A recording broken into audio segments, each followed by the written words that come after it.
almost shifting. We got pizza, moving boxes, or else checkers beats us. Life is rough here in the depths of space. If shit set comes a-knocking, we shoot them in the face. Gun cargo, gun cargo, gun cargo, gun cargo, hail cargo,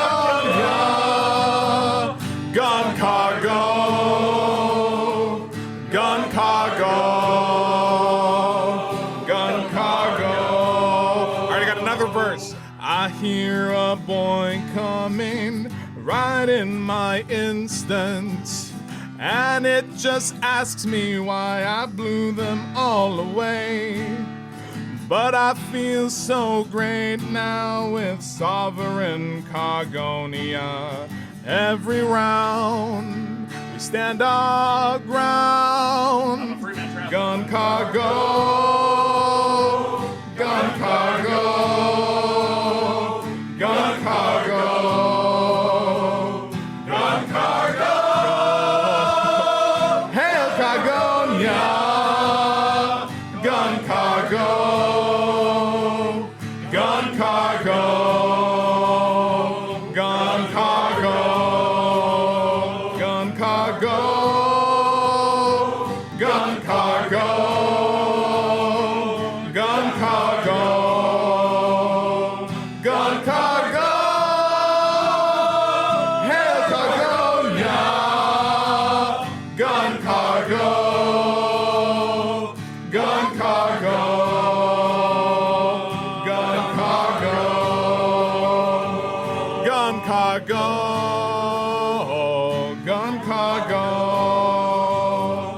gun cargo, gun cargo. Get back to work.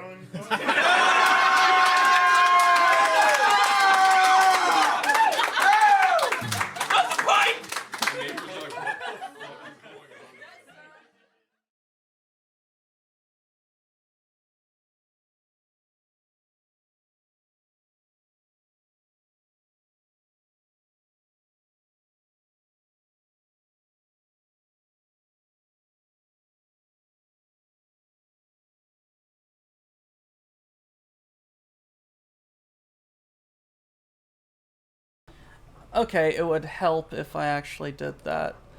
Let's get this party started. Let's get it's going. I'm coming up, so you better get this party started. Hey, how is folks doing? So I hope you all are having an absolutely fantastic day. I apologize for not being available yesterday, but work was doing work things, and it was necessary for me to go to a doctor's appointment today.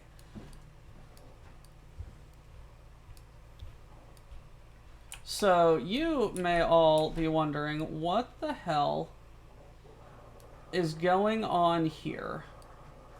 Well, what is going on here is I made an absolutely crazy decision because I'm having fun with it in real life and wanted to see if there was a thing to do in the virtual world. And, well, there is. We have the ability to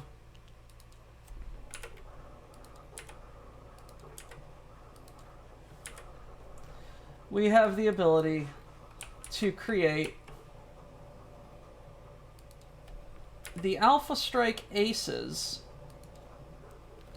Hey, Oh no! who's Son of a gun. Doctor Who's cooking. Oops.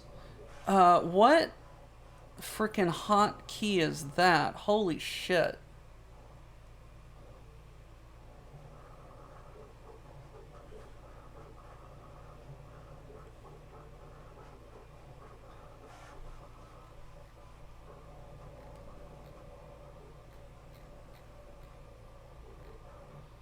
How the... Seriously, like, what freaking hotkey was that? Because that was jarring.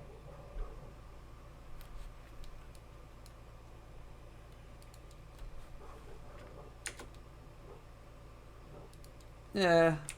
Hey, who's cooking? Oh, that's what's going on. Okay. Doctor Who's cooking. Don't use my numpad. That's the problem. The problem is, I have this keyboard specifically because I wanted. He says, immediately clicking on the numpad. Anyway.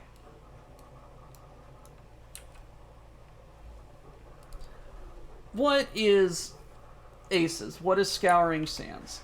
Scouring Sands is the campaign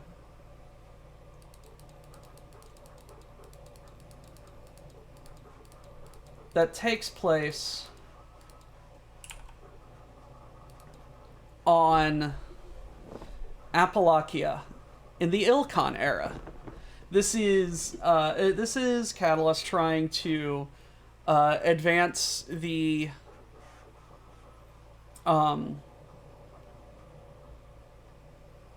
lore, pass through the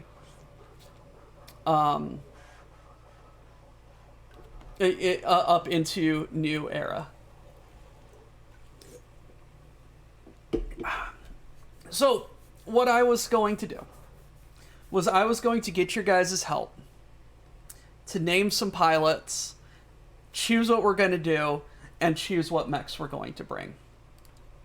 So, unfortunately for you all, I already made up a list of mechs. I already made up this list of mechs because this is based off of what I am going to be running in a personal, in real life game if I do this solo, and also what models are available in the that I have physically, and models that are available here. So I'm bringing in my regular Assault Lance with my Awesome, my Highlander, my Marauder, and my Orion that I have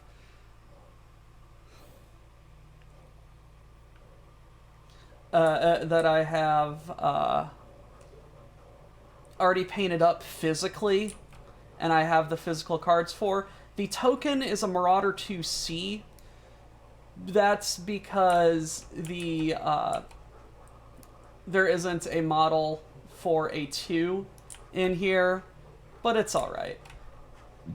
I've got a faster lance of my Davian guards that I'm painting up, of a Centurion, a Griffin, a Blackjack, and a Phoenix Hawk.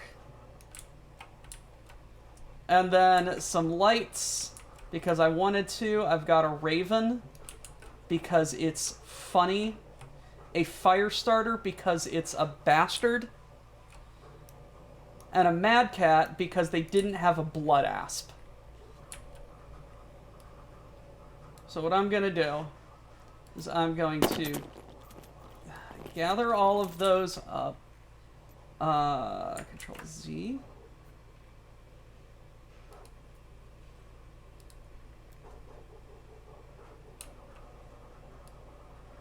Let's try that again.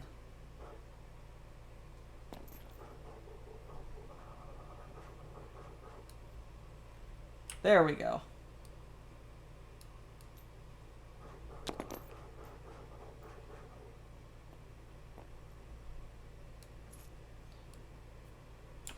So I've got my mechs right there. Rapid response, medium lance, yes. So I am naming. I'm going to make 4 pilots, and I'm just naming one of them myself. So we are going to have name and game redeems. We're going to have choose my mechs for sorties. We are going to have and we're going to have votes onto what scenarios we're going to do. It's going to be stupid. So I have chosen to increase my edge abilities and choose the marksman. So I saw that the first person to redeem something was Samurai. So Samurai, edge is essentially luck. Edge lets you re-roll a critical hit against yourself, increase your target number when rolling 2d6 to hit someone by 1, and it can also activate edge abilities, which are special pilot actions. All right, Samurai, what's our pilot's name? Then I see Diggs and Dr. Oss. Rimward, you're going to name the company. I gave you instructions, pick off the list.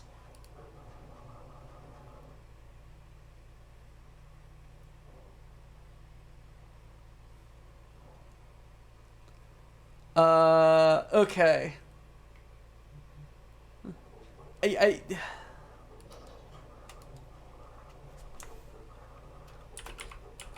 We're doing Sleeve Mech Deichel.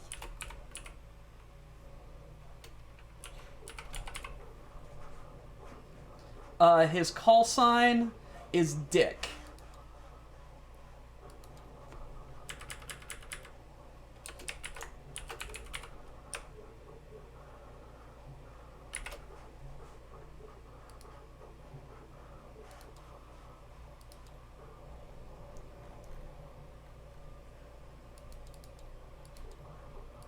Come on.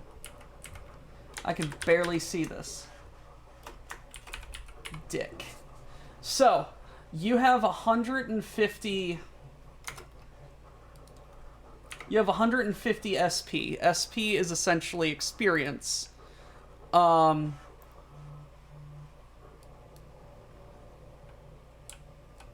sorry. You can get a pilot ability or increase the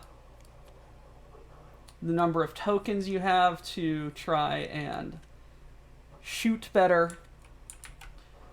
So what kind of a pilot is Sleeve Dick McDykel's?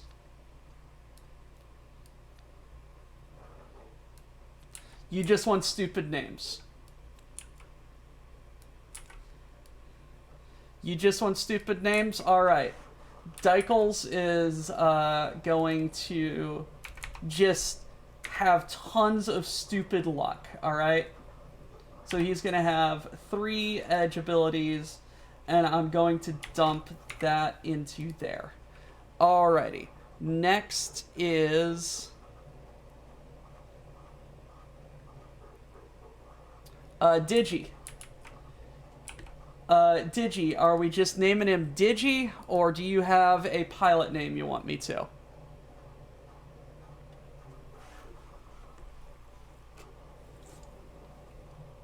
So SP is like experience money that the pilot earns.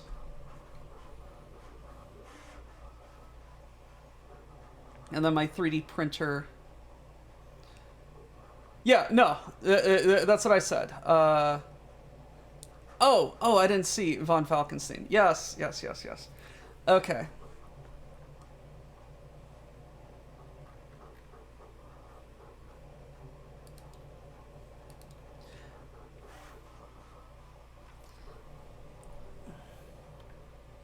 Yes, yes, I did miss Vaughn. I did miss Vaughn. I'm sorry. Boom. Okay. Digi. Dwarf man. Man. Okay. And what kind of piloting abilities do you want the dwarf man to have spent on him?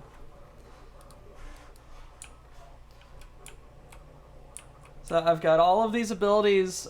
Patience. You can reroll dies. Bulwark. Take less damage from physical attacks. Assassin lets you shoot better in the back. Cautious. You can change your facing. Biggest gun that he can fit onto his mech. He's a marksman. Okay. So I'm going to spend 60 points. Give him an edge ability. He's going to have marksman.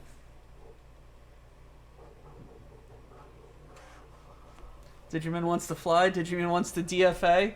If he wants to DFA, there is Bulwark, which takes less damage from a DFA, or Jumping Jack, which lets you shoot better after jumping. I'm going to spend another 60 to give us another token, and then dump the rest into skill to pay for the rest. Yeah, okay. Von Falkenstein.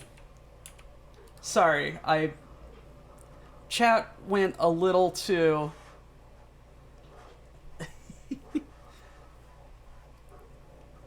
Digi says, I won't jump, but I can totally have my mech do it. Are you cool with marksman? It basically says if you roll an 11, you can spend your edge to increase it to a 12. And it also inflicts a critical hit. So natural 12s automatically do critical hits. Okay. August.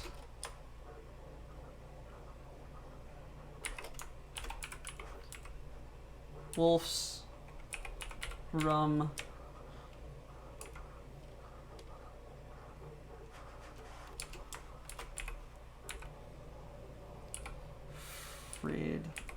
Rick. Can't really see that.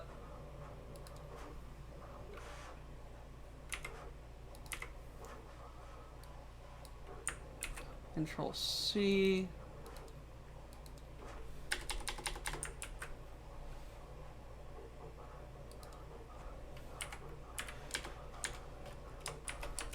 There we go. Yeah, all of these names are way too long, which is fine.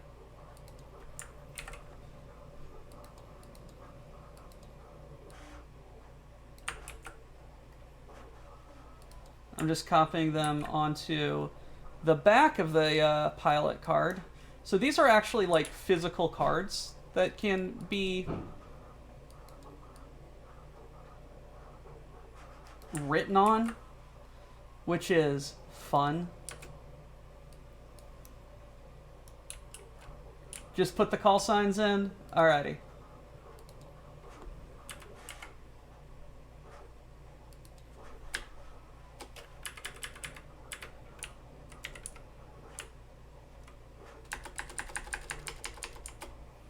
Alrighty. I love that I can't see the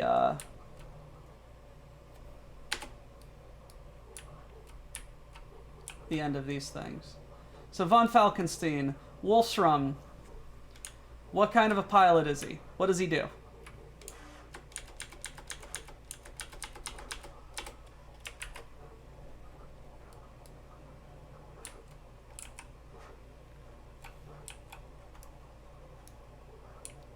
These are the edge abilities.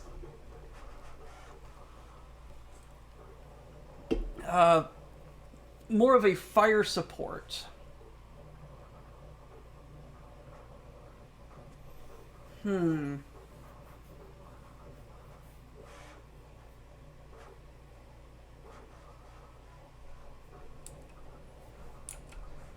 I don't really know. There are missile boats in the game, but I don't know what pilot ability would specifically direct it towards indirect fire / fire support. Cautious. Yeah, changing facing sounds pretty good. So, let's give you 60. Let's bump you up 60. So you got 2, you got 1, you got cautious. Alrighty, so we have our pilots, we have our skills.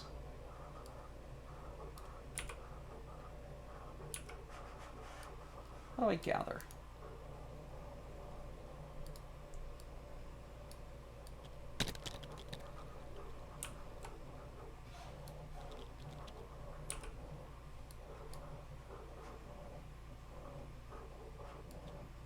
Ah, damn it.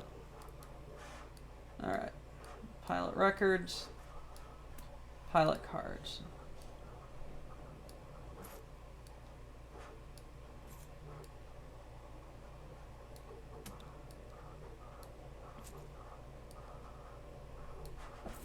Now we'll figure out who is who, because Steam VTT Tabletop Simulator has a really interesting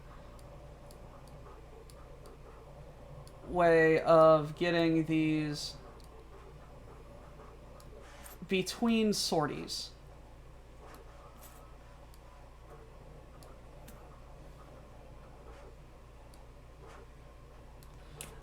Then the last problem we have is we have no, he's just gonna go by sleeve. Dwarfman and Wolf's Rum is we need to figure out our name. So there are 2 name redeems that I haven't that we still need to redeem: Dr. Oz and Rimward. So the campaign is the Scouring Sands campaign, but we can name our company.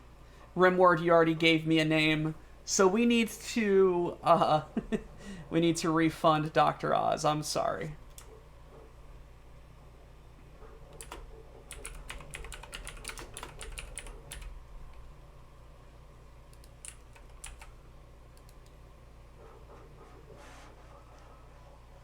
I ain't no frickin' Drake.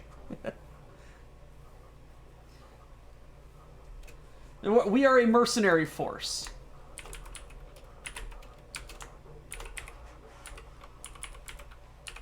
Doxtricons. Alrighty, so I have... What do I have in here? All of those. So we are putting the mechs in here. We are putting the pilot records in here. We're putting the pilot cards in here. Then we're going to grab this. We're going to come down here. We are going to unlock that. We are going to unlock that. And we are going to unlock that. And we're going to put everything in the bucket.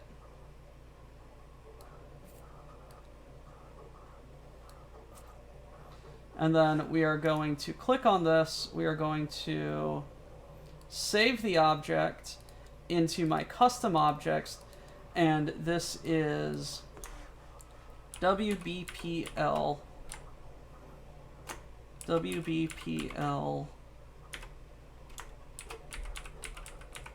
campaign. So, this is now saved. So, let's talk about what the Scouring Sands is and what our mercenary contract is, will we? So there's a bunch of tutorials that I could go through, that I've gone through, that I feel that we're fine, but we can just probably just hop right in and be fun. So, let's have a cutscene, shall we? So, the League has found their courage and sent an invasion force, have they? The news that sensor readings showed an invading force, no matter how paltry, did not make Star Captain Conrad Sender a happy man. But, then, he did not recall the last time he had been happy. He had not been happy when the insolent Alinea Mercantile League lackeys had tucked their tails and run. He had not been happy before that, when the last Jade Falcon dropships had left Apalakia, promising a second wave of transport that never came. He had not been happy before that, being relegated to this barren rock in the first place, left to command Salama in a Darkwing. Winning my blood name? He frowned, left with time to brood as he waited for more detailed reports. Perhaps that was the last time I was happy, feeling Rolf's throat in my hands, finishing him, claiming my name, for all the good it did me. Give it here, hurry, fool! He snatched the report from his subordinate's hand and glared down at it, frowning at what he read. And perhaps that was the last time I will ever be happy. Apalakia had been a nightmare of a posting, a slow, agonizing death. Sender, Maya, and their warriors deserved better than to be left behind with mewling merchants so cravenly seeking the Mercantile League's favor. They should have, or at least he should have, been a part of the race for Terra. They should have bloodied their talons struggling to make Malvina Hazen the Ilkhan. At the very least, they should have been left in a more prominent world, in a more respectful, with more respectful, more obedient civilians to oversee. We deserve better. I deserve better. He made a disgusted little noise and scowled at what he read. Mercenaries, of course. The Alinea Mercantile League has not found any courage, after all. Only more coin. He cast the note pewter aside with a careless flick of his wrist, enjoying how those near him flinched. Folding his arms across his broad chest, he smiled. For the first time in a long time, it was not a pleasant smile. They have not brought honorable combat to this world. It is up to us to find what glory we can against dogs like these. Very well then, send a probe star. Find us that glory. Make the universe make sense to me again. Find me blood to spill, he prayed in his head. Find me people to kill. Find me something like happiness again.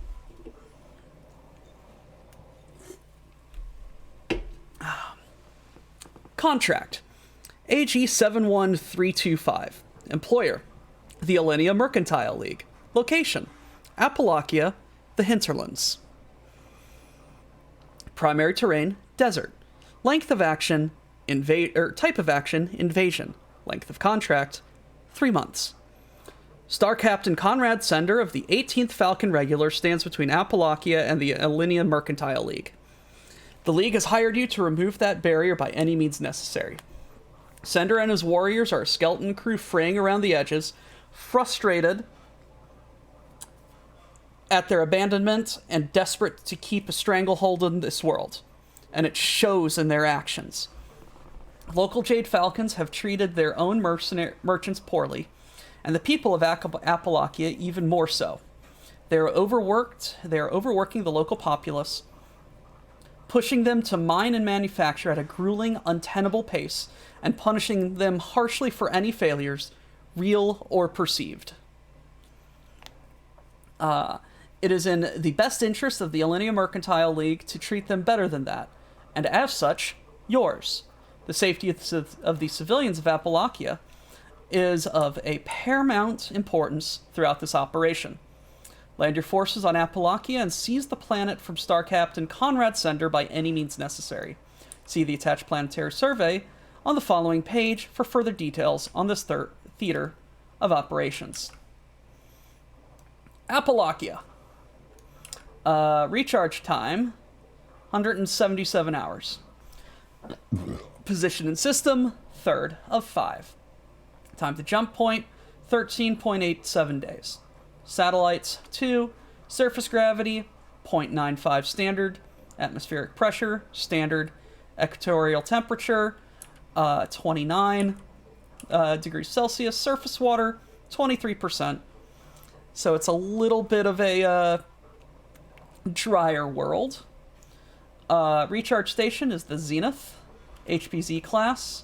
B, highest native life plant population, but it's a dry heat. 8.4 million.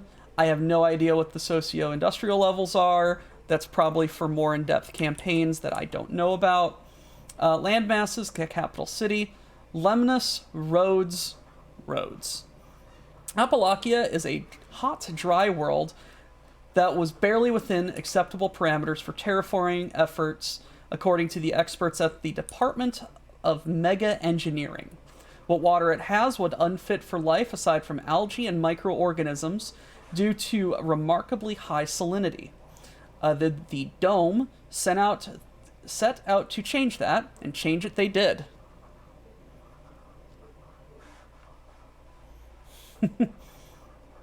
But only just enough. While their planetary engineering programs were halted by the onset of hostilities that led to the fall of the Star League, enough of their work had already been done.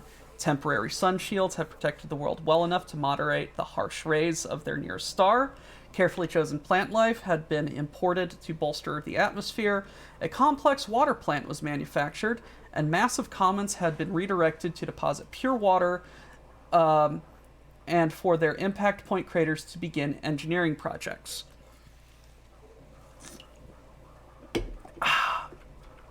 The end result of Dome's incomplete, but technically successful, terraforming projects had resulted in a planet that is, in a world, lopsided. The southern continent, Rhodes, received the first and as such only completed wave of attention from the terraforming managers. It rides the equator and is the site of the largest and most successful settlements on Apalachia, as well as the greatest concentrations of water and greenery. Their keystone of the southern terraforming projects is a remarkable hydration facility, a combination water purification, desalinization, hydrothermal plant. Wow, that's a lot of eggs in one basket. Nearly 80% of life on Apalachia is on the continent of Rhodes, particularly along the southern shores of the body of supersalinated water that divides it from Lemnos. A meticulously planned network of rivers crisscross the southern continent, irrigation programs writ large, and the looming land mass is a mass of grassy plains, lush forests, and jungles. Rhodes, the continent, provides agriculture enough for the people of Apalachia to survive, while Rhodes, the capital city, also provides the starport through which trade comes and goes. The sprawling body of half-dead water that divides the world, colloquially referred to as the Styx. Oh god, we're getting into metaphor here. Metaphor and mythology. Hold on. Just need to make sure my headphones don't die. Is clear and filled with life where Rhodes' power plant and its purified rivers pour into it, and along the southern shores. As one sails towards the northern continent of Lemnos, however, the waters turn filthy, and remarkably mineral-rich in an environmental shift even from space. The Styx is a victim of the northern landmass's extreme industrial waste, but also, perversely, a return to nature. The state of the barren world's only supersalinated water prior to the efforts of the dome. Yeah, you can kind of see that. That's actually, like, really hilariously cool. Love a good stick, though. The minor terraforming projects attempted in Lemnos failed and fell to ruin, though rumors persist of Starleague-era caches that somehow remain unrated after all this time. While population clings to the northern continent among the ash wastes and rad storms, is there despite the environment rather than because of it. Excuse me. They are small communities clustered around heavy mining operations, natural gases, as well as iron, copper, molybdenum, beryllium, and other minerals are torn from the rocky soil of Lemnos, with the former primarily used in the internal industry, while the latter is used in interstellar trade. Moderate industrial centers dot the rugged continent, separated by desert badlands, but dutifully churning out ammunition, spare parts, armor plating, and more, traditionally bound for Twycross, Sudaten, and other manufacturing worlds. Probably taste the salt in the air around you.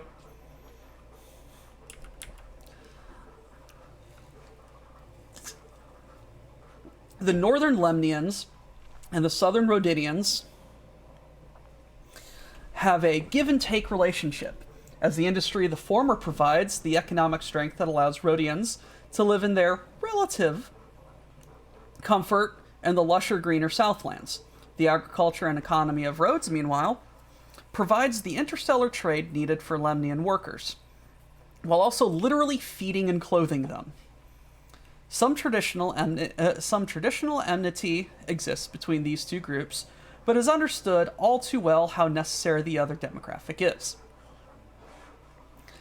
Dead Sea, the planet.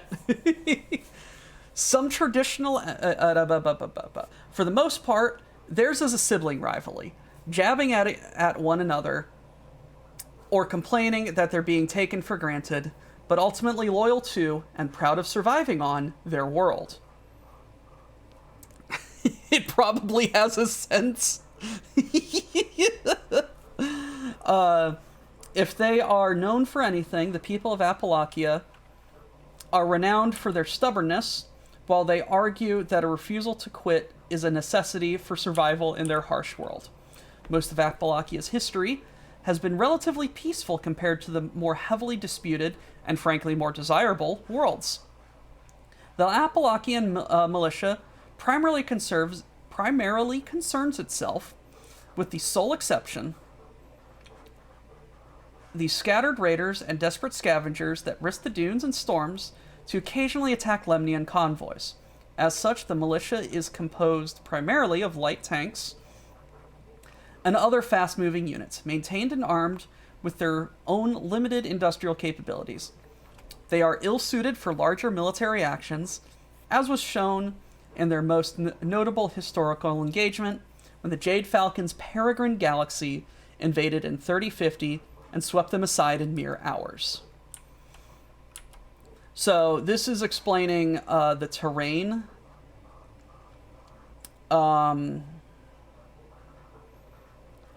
Like the different physical stuff. We can use alternate munitions that I will figure out later. ECM, strong jump jets, searchlights, tag. We'll come to that when we can. Yes, this is Tabletop Sim, Mo. When we get money... Oh, my force cost...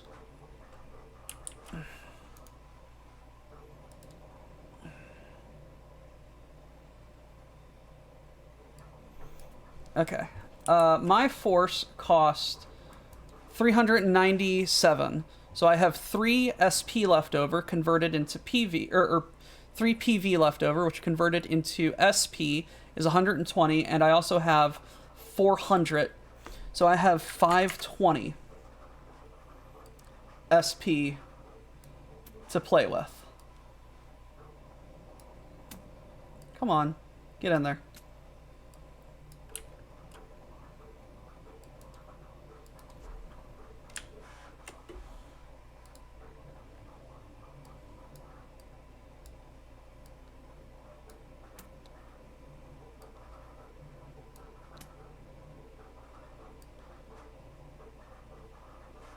Will you get in the hole?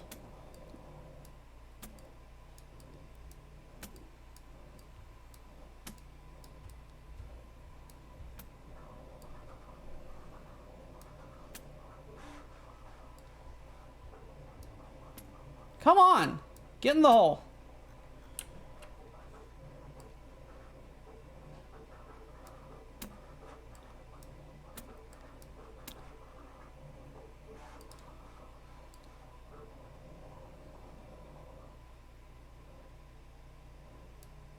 There we go. Save, custom objects, cancel.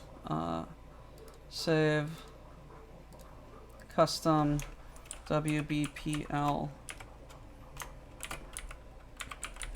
campaign 1. All right.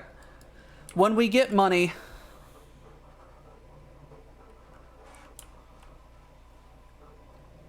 there are some mechs that we can buy. Or we can just ignore this and be like, hey, I want to buy some mechs. I'm going to buy what I want because I want them. So, this is where I need to make a poll.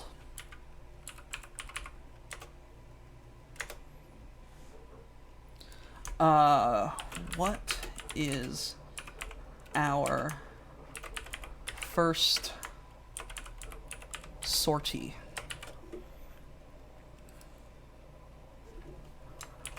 Contact the locals.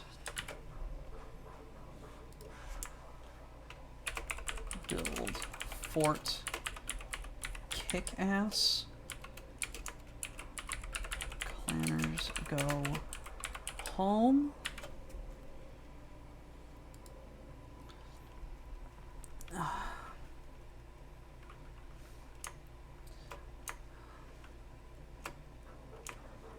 Kick a falcon nest. So I'm going to do that for 2 minutes, but I'm going to read this first. Excuse me, planetary approach. And with one last simulator under your belt, the time for training is over. There's a mission ahead. With the goals of your contract in mind, you have 3 options for where you would like your forces to set down. Any of these landings should, themselves, be fairly safe, as all reports are that the Star Captain's forces have no air power to speak of. Once you're on the ground, though, it could be a different story. You could land near a populated area, so you could establish friendly contact with the locals, reassure them as to your intentions here, and ask them for assistance or information. Or, maybe it's better to land in an open, empty area, away from prying eyes, and possible interference from the Jade Falcon 18th regulars, with the privacy and space to establish a base of operations before proceeding. Finally, you could land purposefully near a known Jade Falcon outpost. Striking at an abandoned or lightly occupied base would let you set an aggressive pace and take the advantage from Star Captain Sender. What would it like to do? Contact the locals, build Fort Kick-Ass, or kick their nest. So, the amount of forces that we can bring in Contract 1 up to 180 Build 4 kick-ass.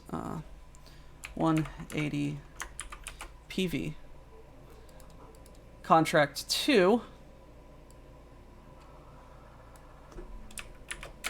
120 PV.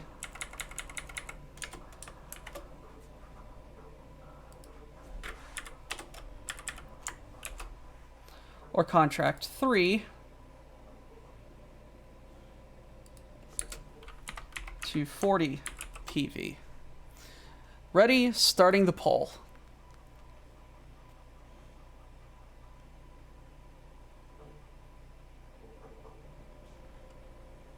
So you all are choosing where we're setting down.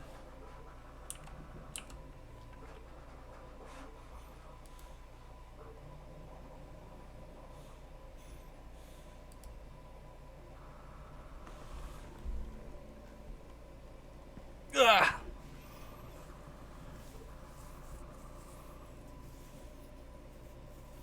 Question here, what is the company's motto and modus operandi in general? Make money. Clanners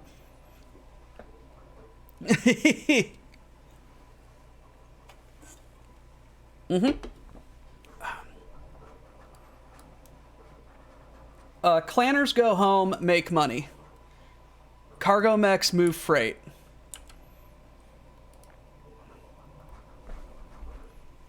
Looks like a lot of you are leaning Fort Kickass. Find money, take money, make money, keep money. Absolutely.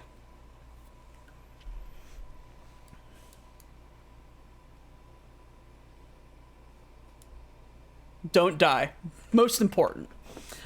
Going into this game, I am going to play with one of my real-life Battletech players' golden rule, which is rule number 1, have fun.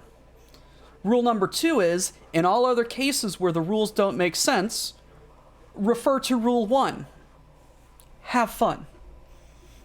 So given my force numbers, we may take slightly more to have some fun with it. So it looks like we are building Fort Kickass. All right. So with that, we are going to go to the main menu. We're going to create workshop, putting down roots.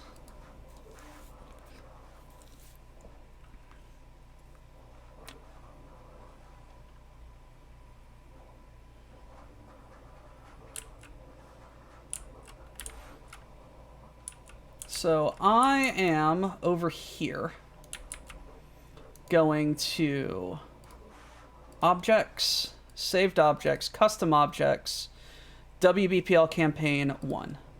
We're going to put that right there.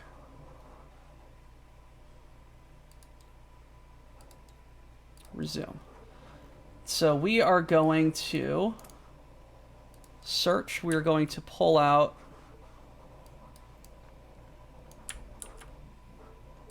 the player force.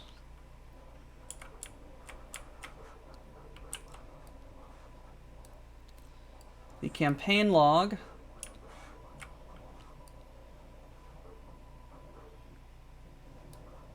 And the sortie log.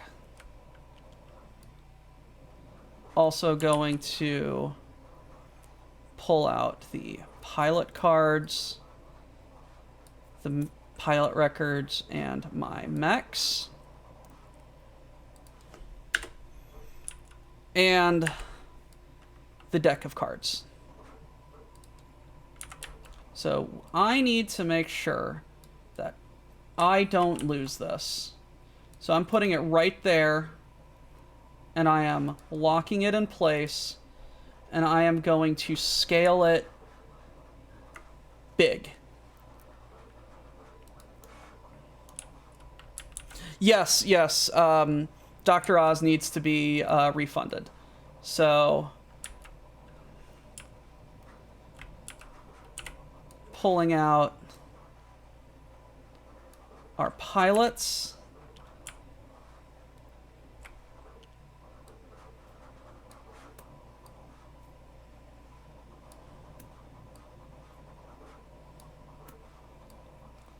There's just a little bit of setup, guys. I'm sorry.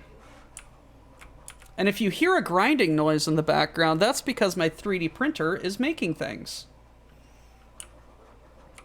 I bought a Bamboo Labs P2S, and it is stupid fun. Removing this down.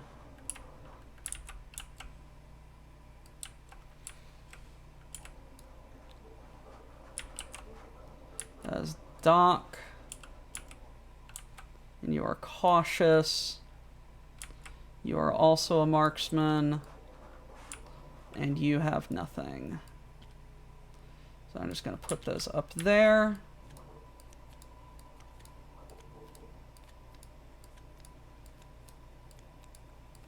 Marksman. Both of us have marksman.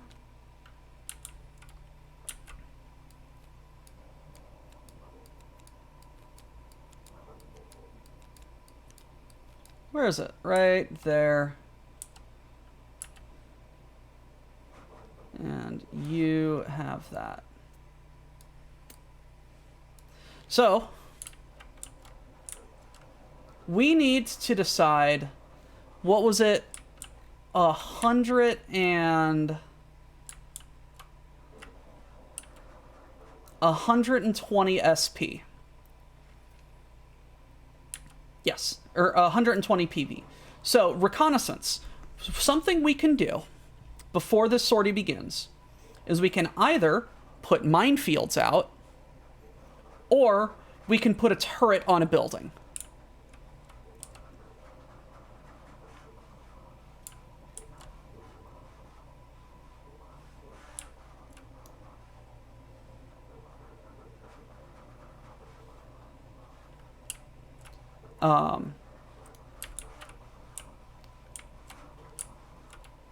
I kind of want to put the minefield down. Scouting a turret builds equity. I'm kind of leaning towards the minefield, but we need to deploy some mechs. What are the stats of the turret?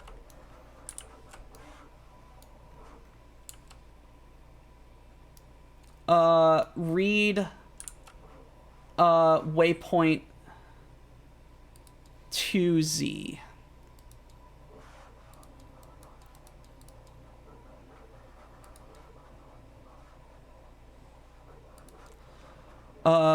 Medium and placement.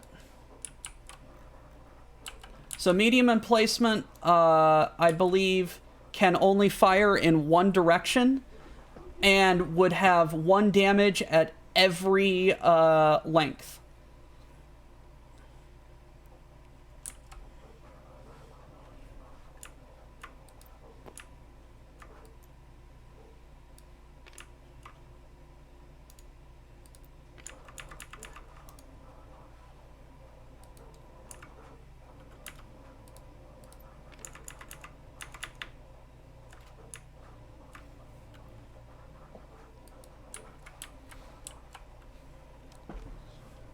It's AC5 turret.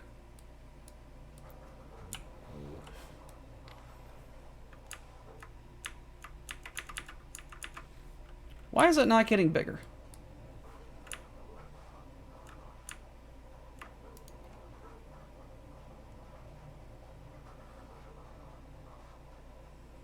I want you to get bigger.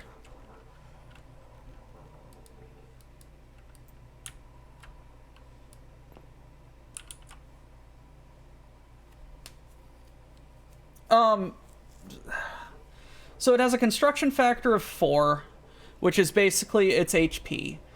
The AC rule means it can fire its autocannons instead of its weapons, which are autocannons.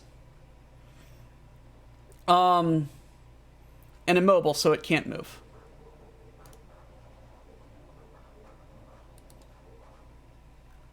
Oh. Oh no.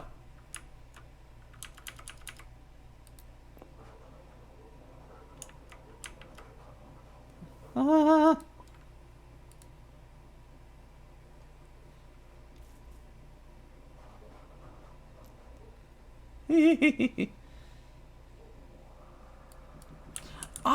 I'm not sure. I'm not sure. But I do know for the mines, we can essentially mine the output. These are the directions that the Jade Falcons can come in, and we can basically pop a couple of mines to prevent them.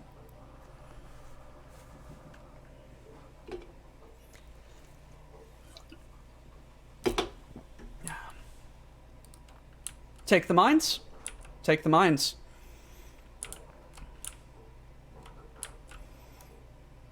So our first sortie is going to be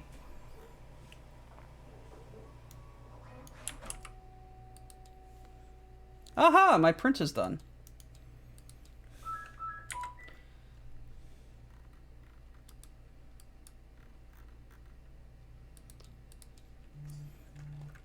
Uh, 430. Ah, damn it. I'm going to have to disable those. Number 2, putting down roots. Purchases. War chest balance. Keywords gained. I'm just going to... Okay, here we are. Sortie number 2, primary objective. Other objective, reconnaissance. 60. Okay. So we're going to come over here. Y. Okay. Pop this out.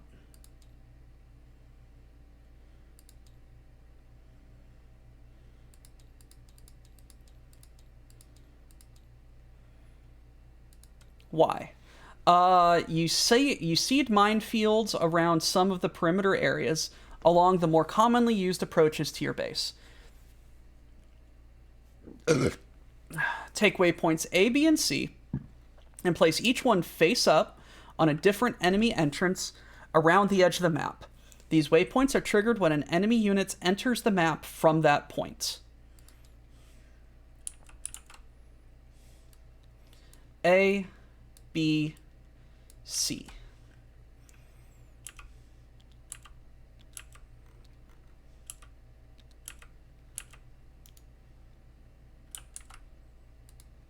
Come on.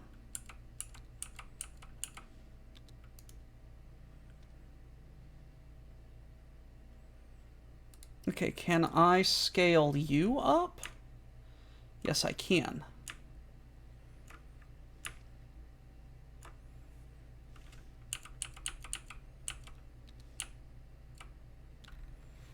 Okay. So, back to the map.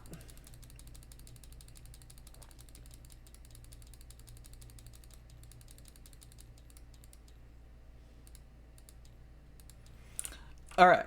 So, this is our battlefield map right up here. These pillars right here are the deployment zone. Oh, come on.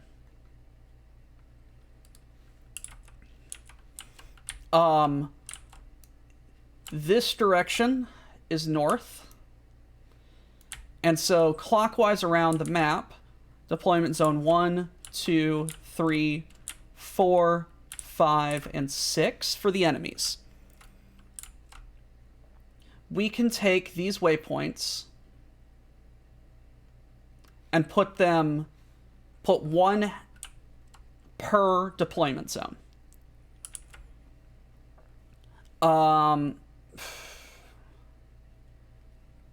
I kind of like I like the idea of one at 3, one at 4, because 4 is just wide open. And then I'm split between 6 and 1.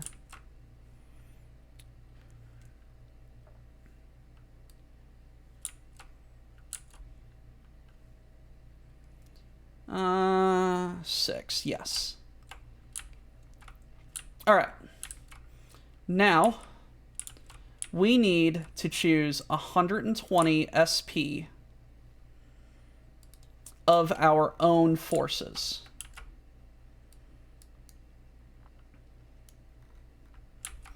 So ideally, I would like to bring 4 mechs, at least. Everyone's saying 6, everyone's saying 6. So the blackjack is 30, 60. You know, deploying my medium lance is actually pretty good. That was 60 of possible campaign earnings. So we're going to get a payout at the end of this. This money right here is this money right here is money that we could earn. The difference between PV and SP, PV is point value, and that is for the physical mech.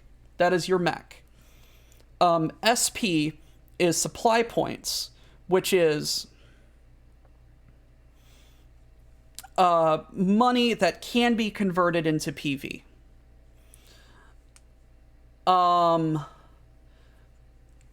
Let me do some math really quick. Let's see here. 30 plus 31 plus 28 plus 26 is 115. And if we want to just be a little funny, plus 22, 130, yeah. What we could potentially do is we could deploy my medium lance plus the fire starter. That'd be 135, but rule 1, let's have fun, you know? Or instead of deploying one of these mechs, I could deploy the Orion. Deploy the medium lance plus the Orion, or the medium lance subbing in Orion, or the medium lance plus the fire starter. We are going to be facing potentially 6 enemies, or 5 enemies.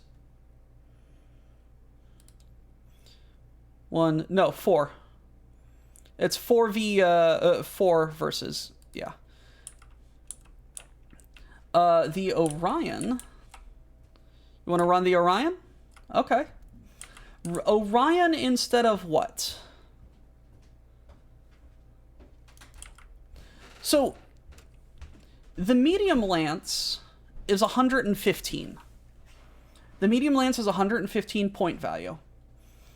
So I'm comfortable either adding in the fire starter because it's funny, or the medium lance and then just going to 121 and subbing in the Orion. Again, because it's funny. Oh, O'Brien.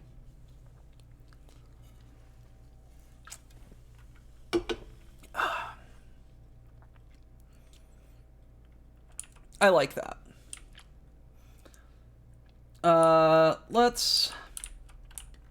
Let's take a look at the mechs really quick. Search.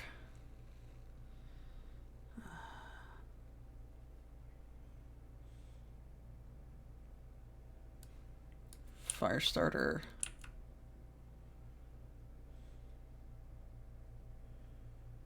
Orion. Blackjack.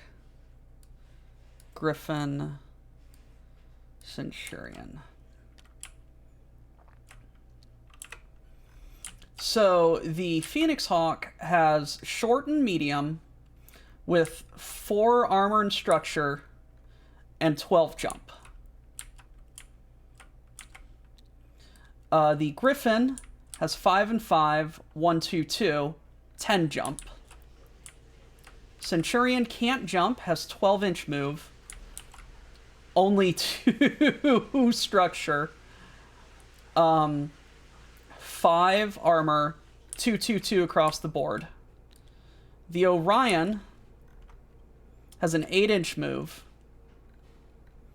with 3, 4, 2, 3, 4, 2.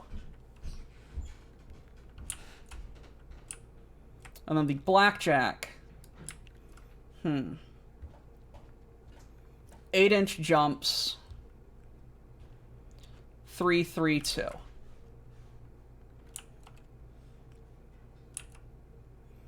With actually some pretty spectacular armor on it, too.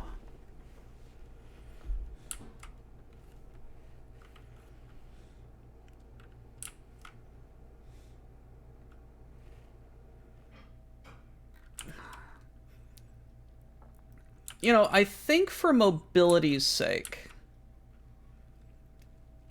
I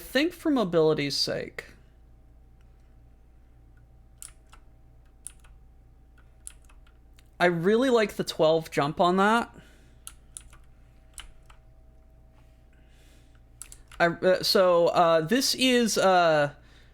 This is choose my mech time.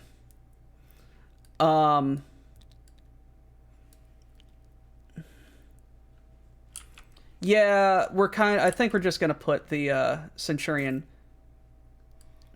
back in the bag.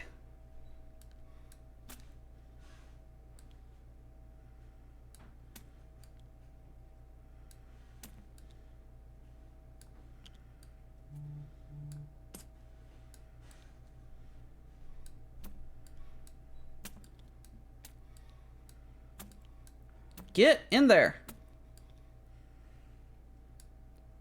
Yes, that works.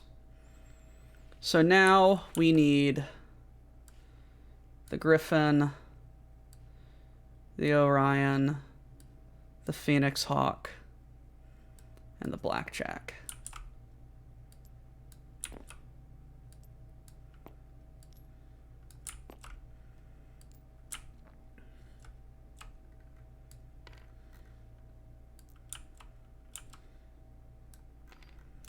And we need to, I think, scale them up.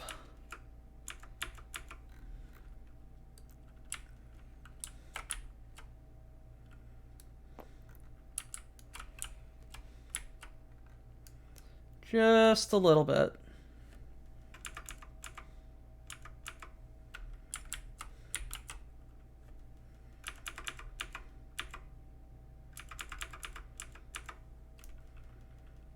All right, we have our force.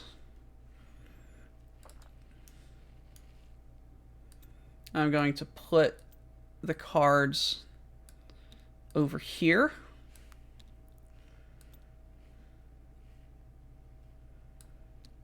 Von Falkenstein, you are piloting the Blackjack. Indeed. Okay.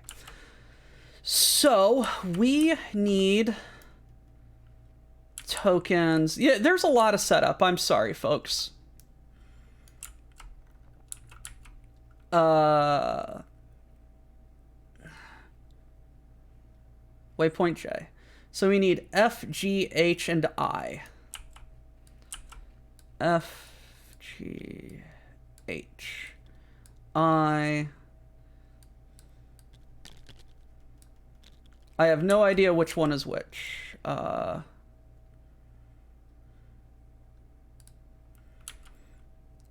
they are going...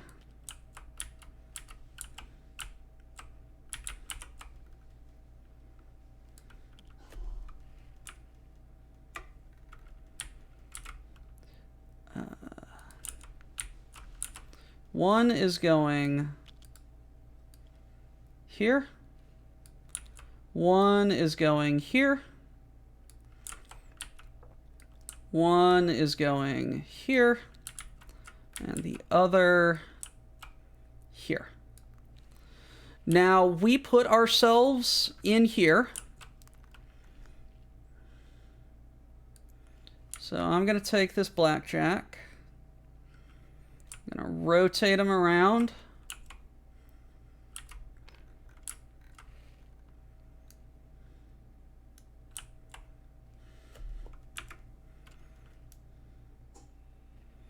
And we are going to pop you.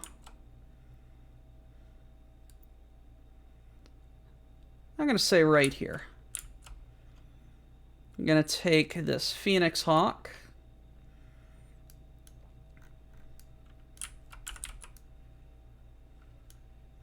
Rotate you just a little bit.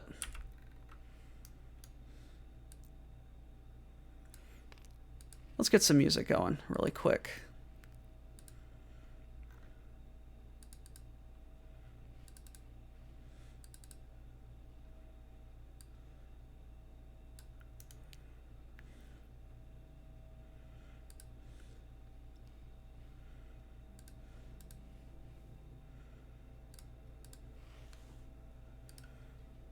There we go. Let's take this Orion.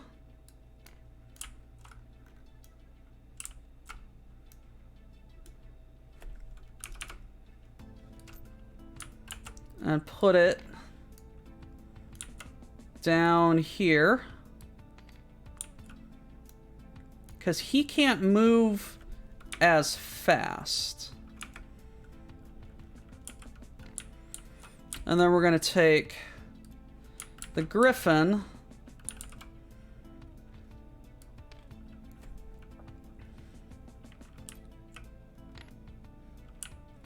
and rotate him. Let's put him right there. Okay. Now comes time for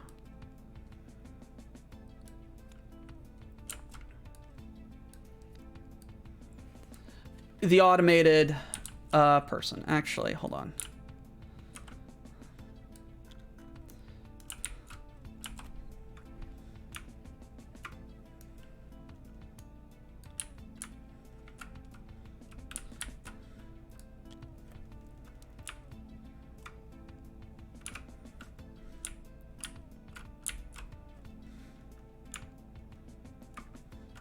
These are actually really good paint jobs that they scanned in.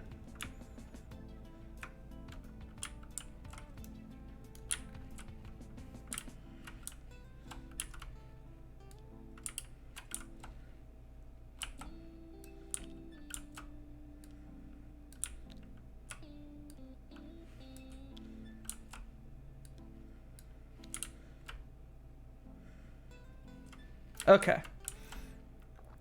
So, initiative phase. We need dice. Oh, edge tokens.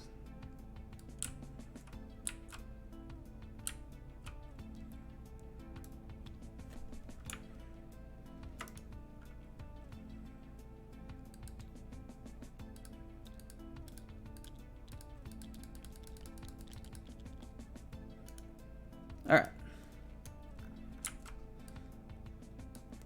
So, I got 2. Digi has 2. Wolf's got 2, and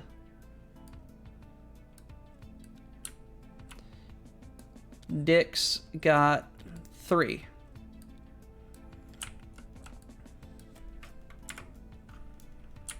Okay. I need some dice.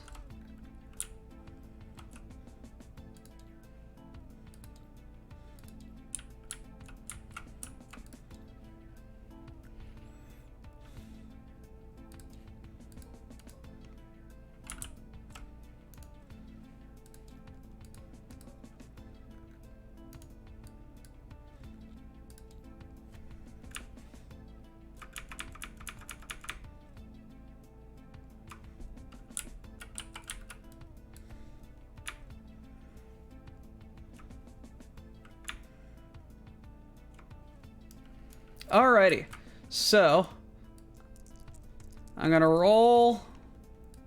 How do I roll? Roll.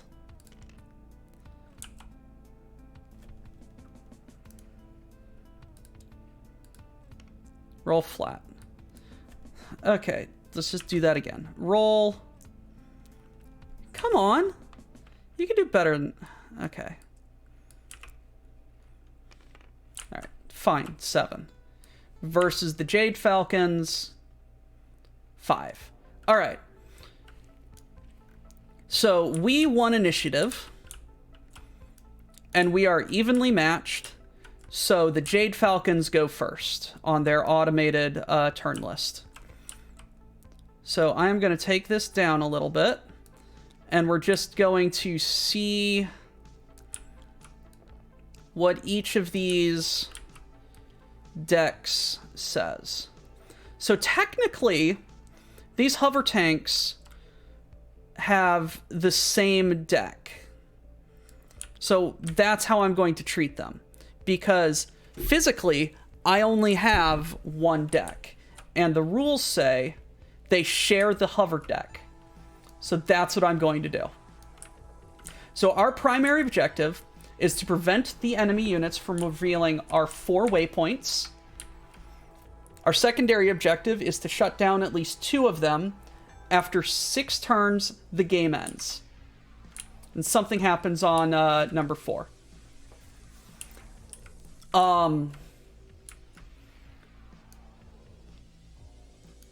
When a unit is crippled, they get a minus 500 to their deck score, and they have this objective.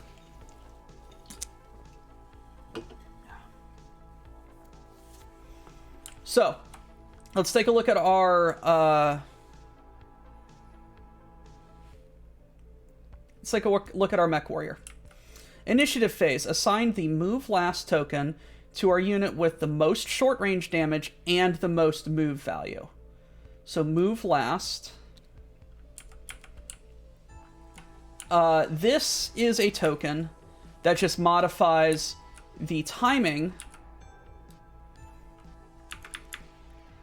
of the enemies, or of the automated deck. So most short range, most movement. So 5 and 16, 2 and that 20. So most move and most short.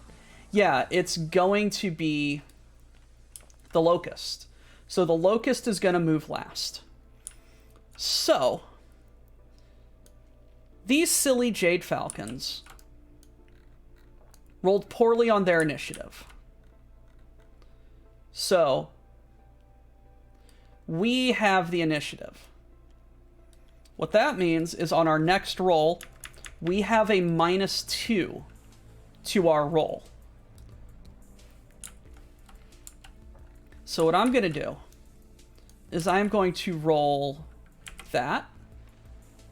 And our first move is going to be this howler monkey, this baboon, this howler, is going to deploy at 1.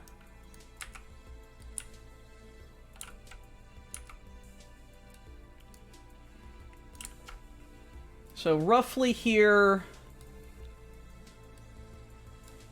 how do I measure?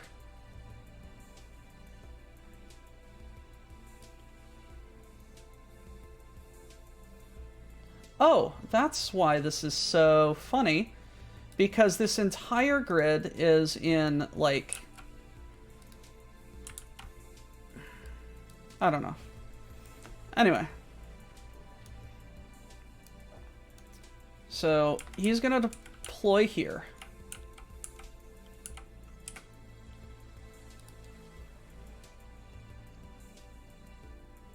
Their objective is to be within 2 inches of a waypoint token. So his automated movement. So first we check aggressive. If the ideal red target has not moved and the unit can move behind it. So red is the most structure lost, the most armor lost, and the highest PV. There is no ideal red target that has not moved, so we are going to move on to balanced. Are there any moved? This green check mark means moved. Enemies within 30 inches. We have not moved yet, so it is going to be cautious and target the nearest. So it is going to ground move, sprint if there are no enemies within 42 inches.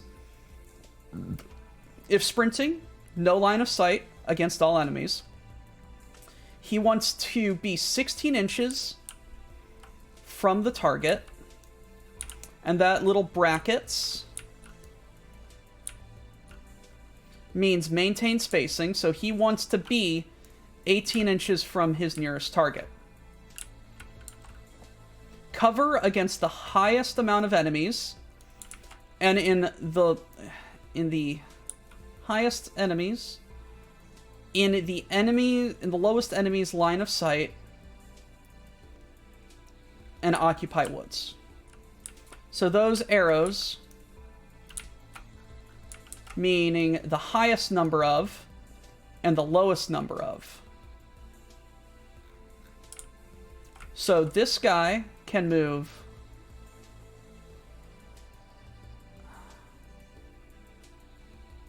I swear to God.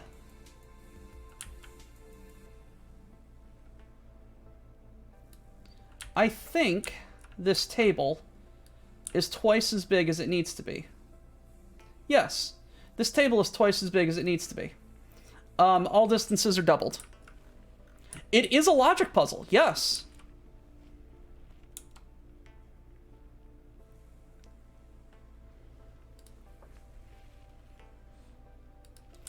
So he has 48 movement. 28. So his closest waypoint is 36. Yes. So he wants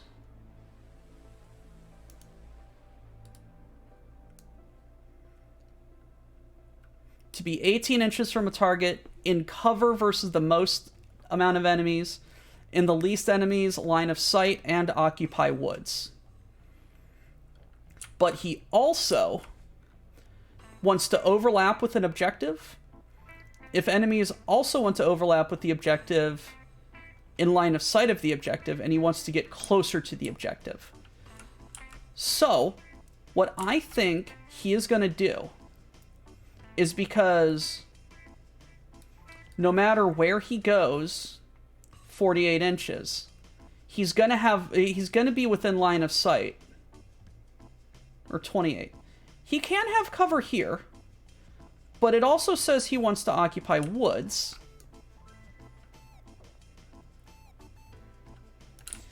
And there's a perfectly good spot right over here. So when you move through woods, that's an additional inch of movement per inch of woods that you move through. So he gets here, that's 8 inches. He gets up here, that's 20. So I think he actually wants to move up over here.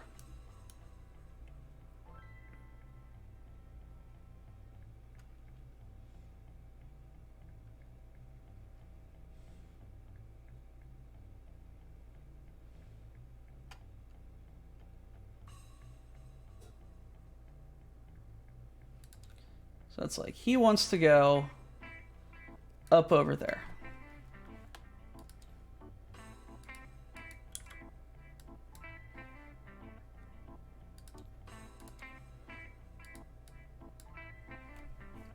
So what we're going to do is he's going to move 8 inches here. So that's 4 inches.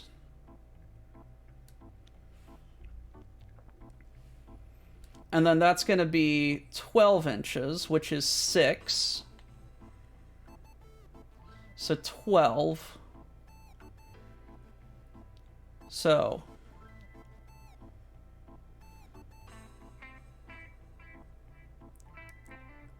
if we're doubling movement. Shit. We're doubling movement because this board is twice as big as it needs to be. Where is there a setting to change this?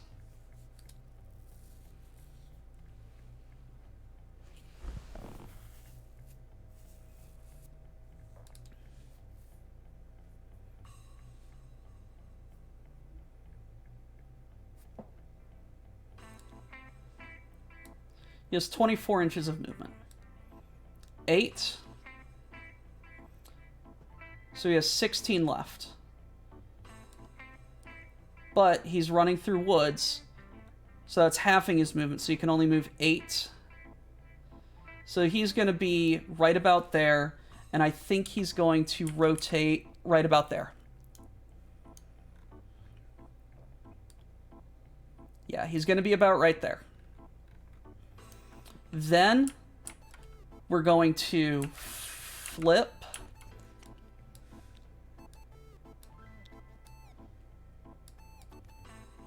We're going to flip this top card, put it on top of the deck, and put the scout on top. Now, we are going to move one of our guys.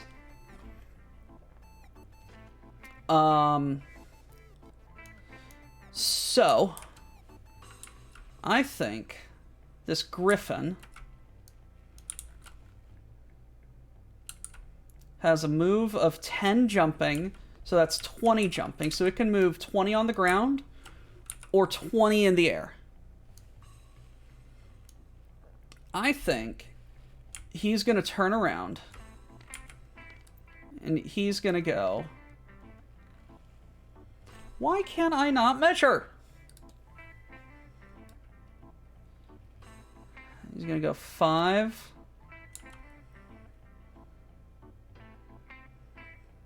And go right there and try and have like some partial cover against the rocks.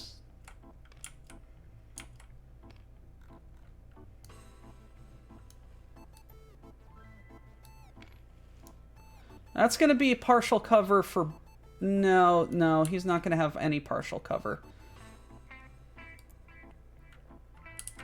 So in that case...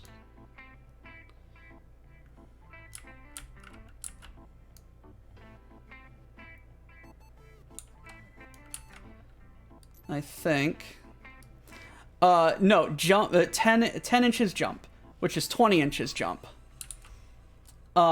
Jump increases his 2-hit, his enemy 2-hit by 1, but our 2-hit by 2. So he was right here.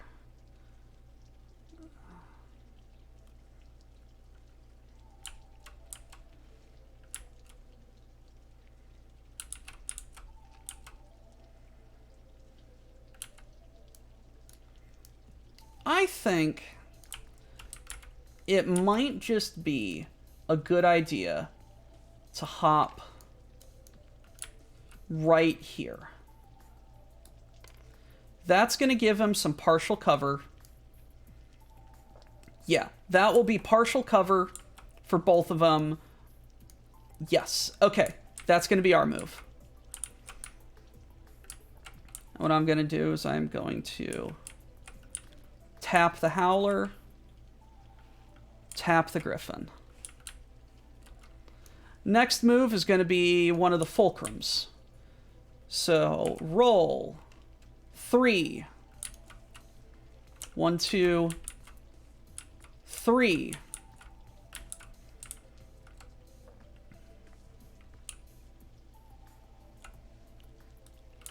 So this fulcrum hits waypoint A, and we're going to discard waypoint A. And we are going to read the waypoint.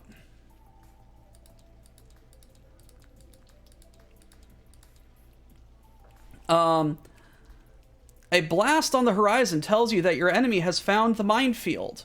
After this enemy finishes moving, it suffers 1 damage.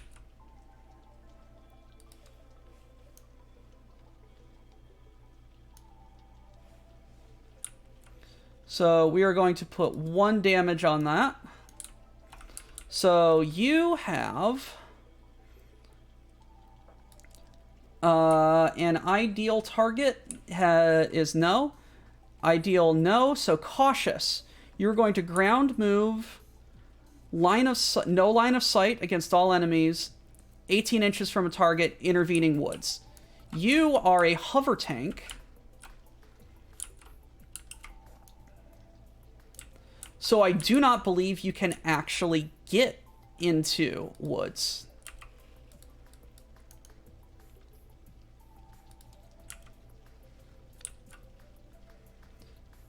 Yes, you cannot enter woods. So this thing... Oh, intervening woods. So it wants to be 18 inches from a target within the nearest target. So it is right there. Its nearest target is 22 inches away. And it wants to be 18 inches from that target. Intervening woods. So it wants to be 36. There's no intervening woods. And it wants to maintain spacing.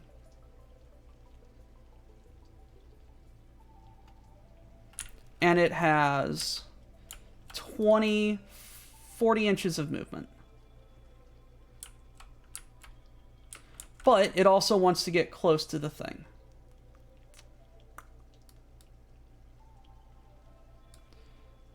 $36.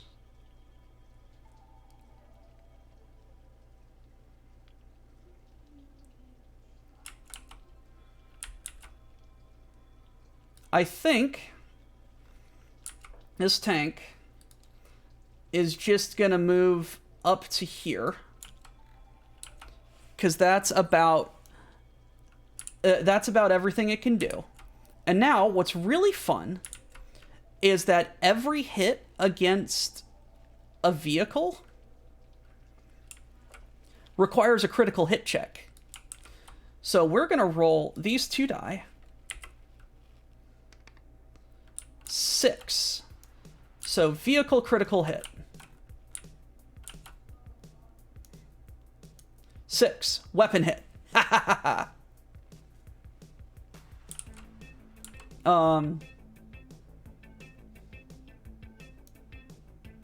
Wait, hold on.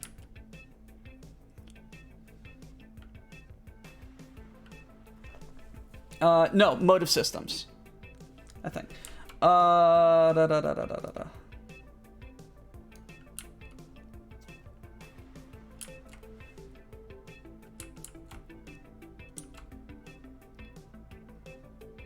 Because no. Yes.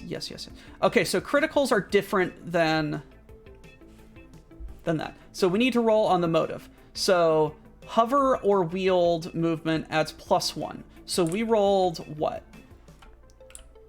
6 + 1, 7. No effect. But it has 1 damage marked on it, which is fine. So now we need to move one of our units. I think what we are going to do is we're going to take this blackjack over there. He's got a 16-inch move. I think what we're just going to do with him is we're just going to move him up to here. Going because he's going to be 4 inches from the objective. And he's just going to have some real good overwatch on that Fulcrum tank, and also have partial cover against it. I am speed, ka-chow. This other tank is now going to deploy. Roll. 5.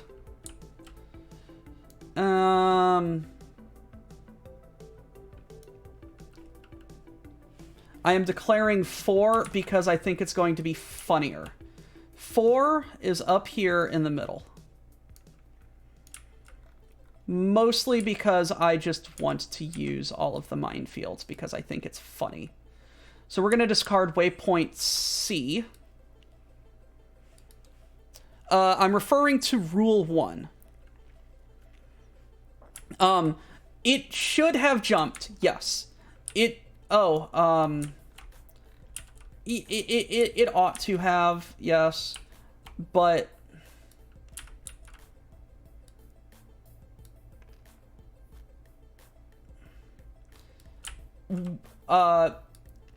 with pilots who aren't very good, I just want to have us shoot as good as we can. So that was what? Waypoint C. Okay. Racing towards the base, this pilot trips over one of your minefields, blast rips through its underside armor and into its innards. Enemy finishes moving, suffers 1 damage, and makes a critical hit roll. Hell yeah. You done messed up, buddy. So he, again, actually has an ideal target. Structure lost, most PV. Because the blackjack is 30. He actually really does have an idea. He's... No.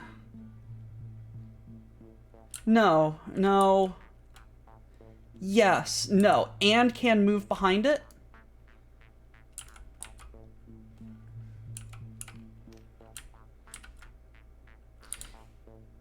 You have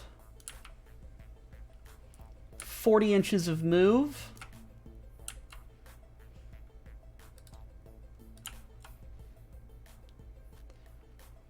He actually has an ideal target.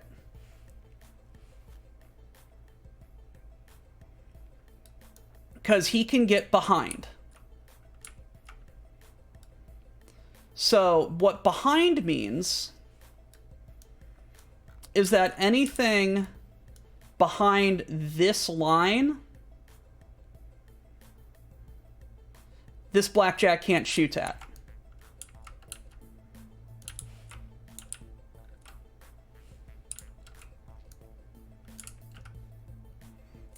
Well, it also has the most PV.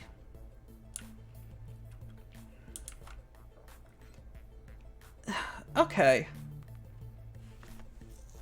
If you just want him to, you want him to be cautious again? No line of sight against all enemies. 18 inches from the target. Intervening woods versus other enemies. So he wants to move there.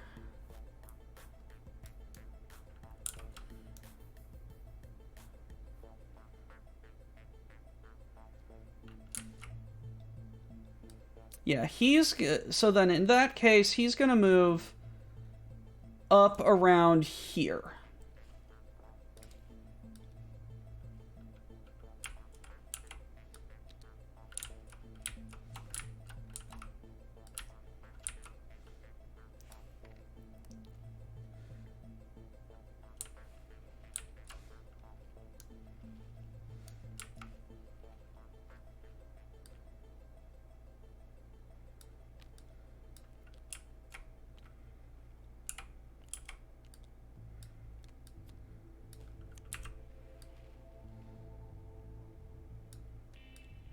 All right.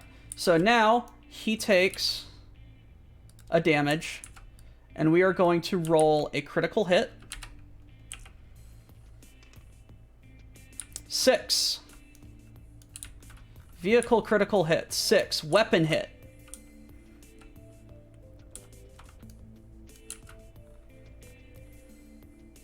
So it has -1 damage. Now, because it also took damage, it needs to roll a motive hit. 12 plus 1. Ha ha ha ha. The unit is immobilized.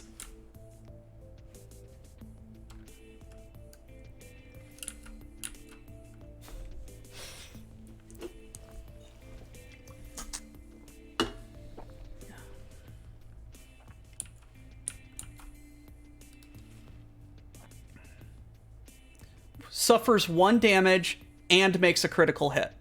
The critical hit is independent of the internal structure.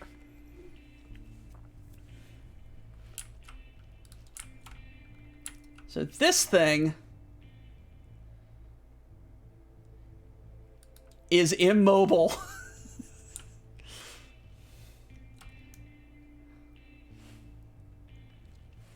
No, you're fine. You're fine. That's just kind of how the rules work. So we're going to move this Phoenix Hawk now, because Phoenix Hawk sees a really, really juicy target. Involuntary turret. Really quick. Who's piloting what? I am declaring myself the Orion.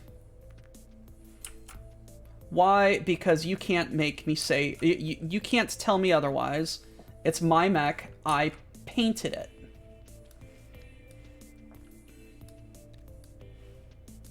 Vaughn, you claimed the blackjack, and you are cautious. Okay.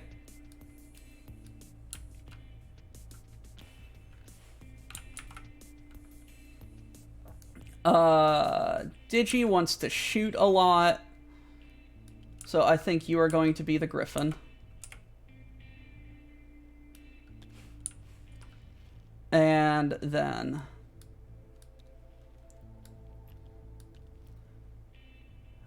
Dick is going to be the Phoenix Hawk.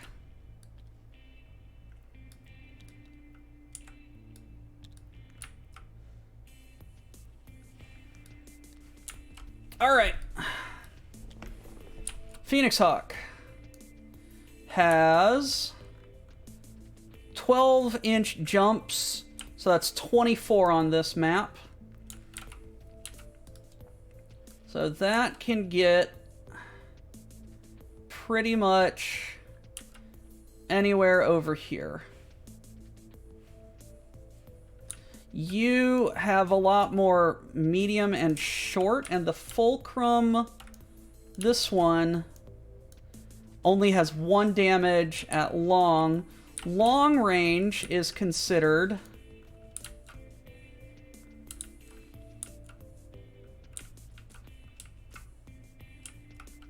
What is it? 42, so 84 inches. Jeez, us. That is across the goddamn map. Short range is 6, which is 12. Long range is 48, or medium range is 48. I say, with your 24 move, yes, it's double scale, because this is supposed to be 48 inches big, but it's actually 96. And if there's a way for me to increase the inch size, I would very much like that. Because these are like 2 inches wide. And they're supposed to be 1 inch.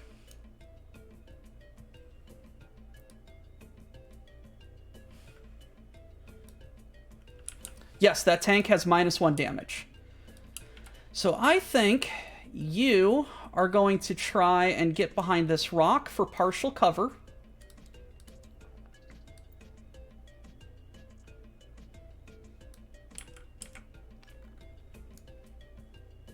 And give it a good thwacking.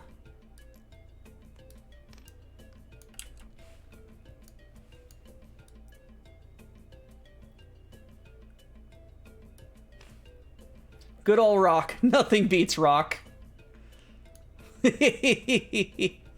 So, now we move on to the final enemy. Move last. Ideals, nothing. If there are any, so we need to roll a, Oh, look! Would you look at that? 6. You are deploying on 6 because it's funny. And we're going to take a look at waypoint B.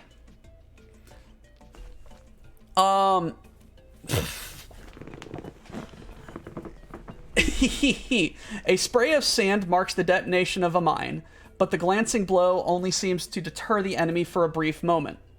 This unit suffers 1 damage. It deploys and counts as having used its ground movement this turn. It will have its full TMM, but it doesn't move further. So, the commander, the star commander of this probe star, walked in, was just like, I'ma move. Nope.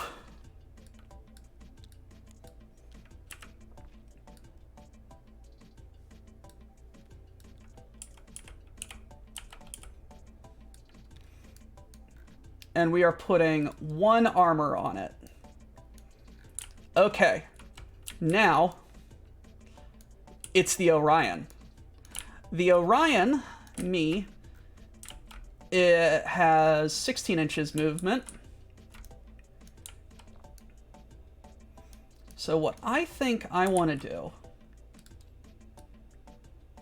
that's going to be very good medium range, is I want to move over here. I don't care about that little baboon.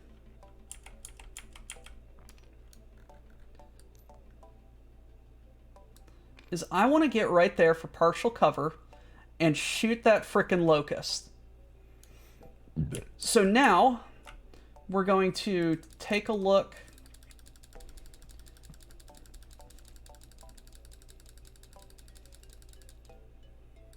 at enemy deployment, enemy movement objective. So end phase with revealing waypoints. There are no enemies within there. So now we go on to combat. One of the rules that is very critical of Alpha Strike is you swing your damage all or nothing. One of the optional rules is you swing a damage for each damage pip you have. Mechs do not block line of sight. Mechs do not block line of sight.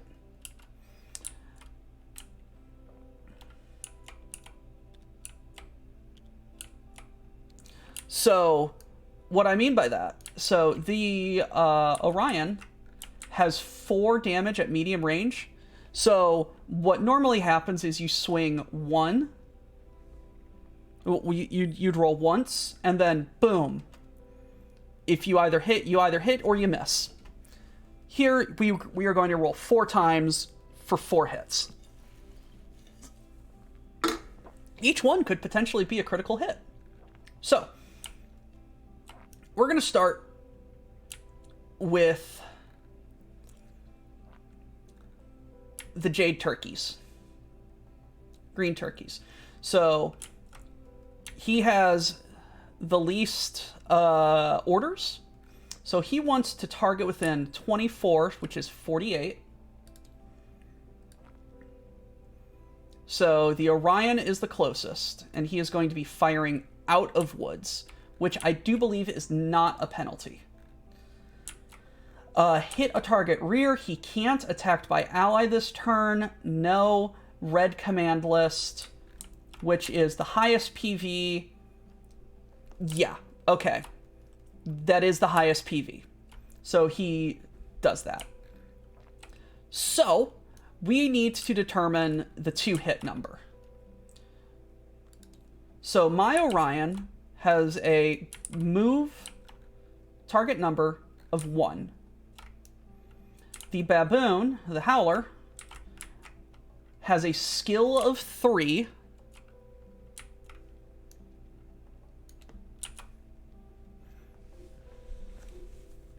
Sleazebagano.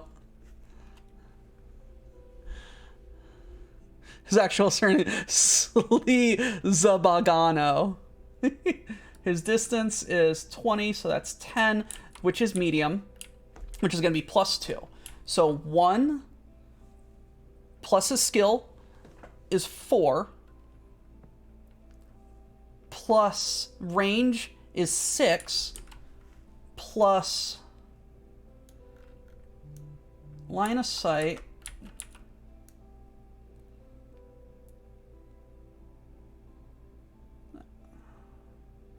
yeah, I have no partial cover.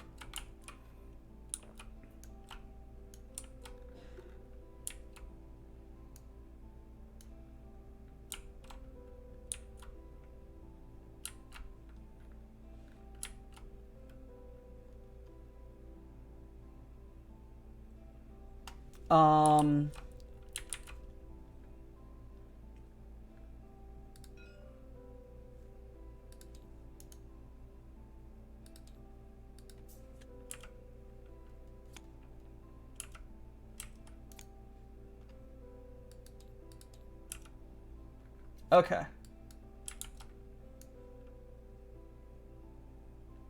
Two.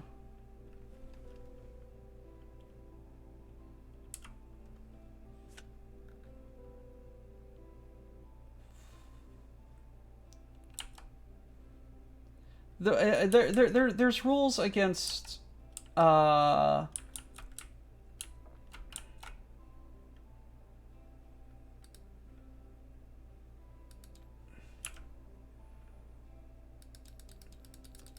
for woods.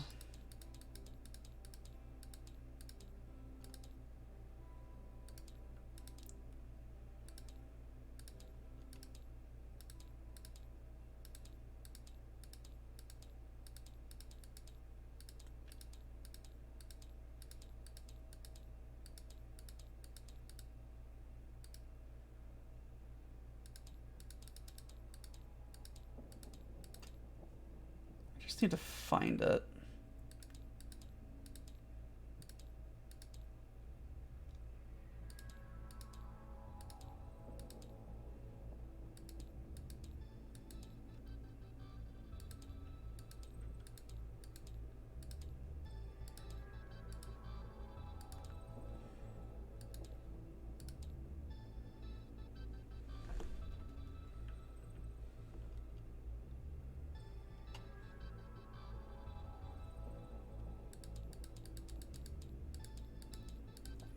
Page 40.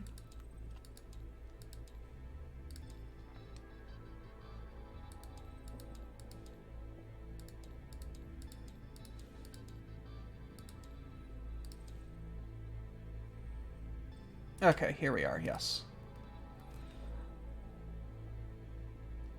If the target occupies woods, to the attack's target number if the line of sight has intervening woods of more than 2 inches, or if the target occupies woods. So I do not occupy woods, and there is not 4 inches of woods in between me. So this baboon needs to roll 6s.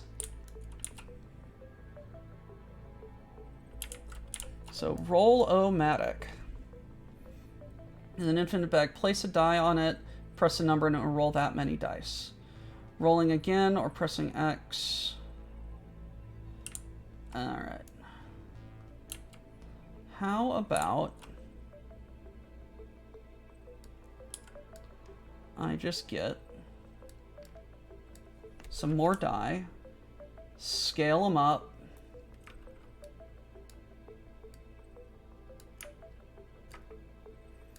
and we are going to roll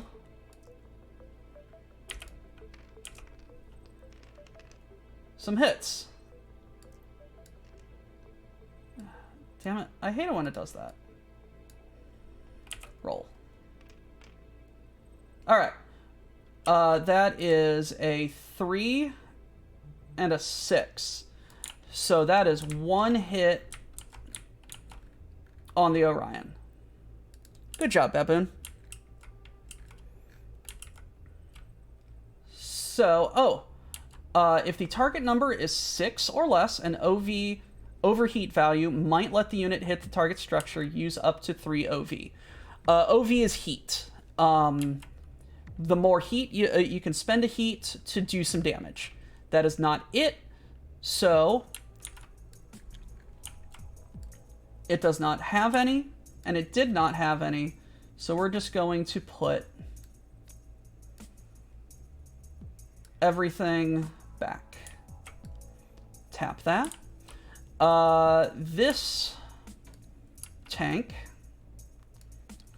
wants to hit a rear in short range or in medium range.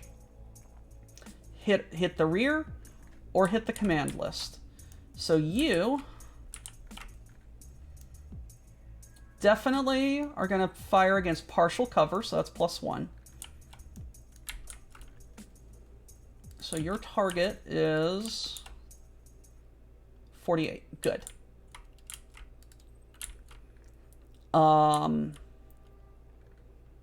Cannot hit the rear, but that is its target for the red. So it has 2 damage. So we are going to roll. I didn't even know what the target number was. Shit.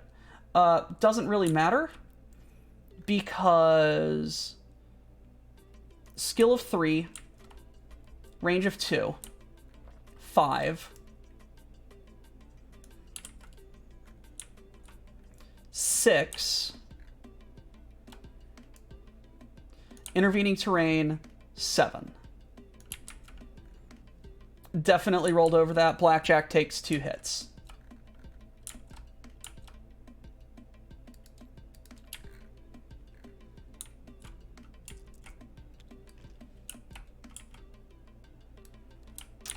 It is the other tank's turn. It has similar orders. It is going to try and hit the Phoenix Hawk.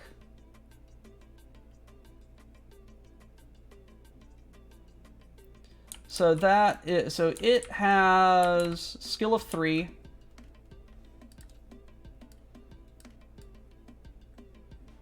Medium range 5. Blackjack has, or the Phoenix Hawk has TMM, so 7s plus intervening terrain. 8 needs to roll 8 to hit. And there is only 1 inch of intervening terrain, so that is of intervening wood, so that is not enough. So it needs to roll 8s to hit. Roll. Jesus Christ. That's a good... Jeez turkeys, man. The damage applies next turn.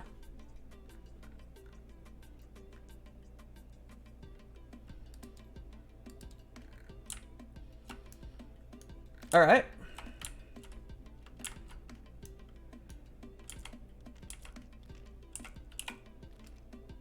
There you go. And now the Locust. It wants to, in short or medium. It has nothing in short, so it's going to go to medium, which is going to be the Orion. Hit target's rear, no armor, least structure, least TMM. It's actually gonna want to hit the Griffin. Wait a minute. That's a cheeky little thing.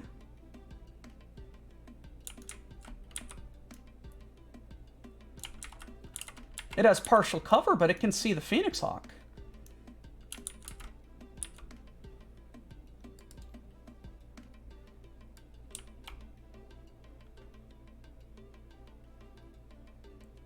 And it's within rear. Oh my. I am sorry, Phoenix Hawk. So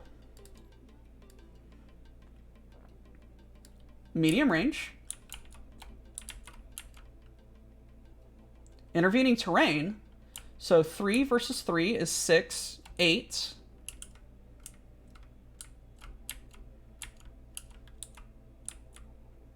Yeah. TMM 2. Skill, so 5. Plus intervening terrain is 1. So 6. Plus range is 8. Ooh. It will roll twice at medium range. Trying to hit 8s. Oh, Samurai, you lucky son of a gun.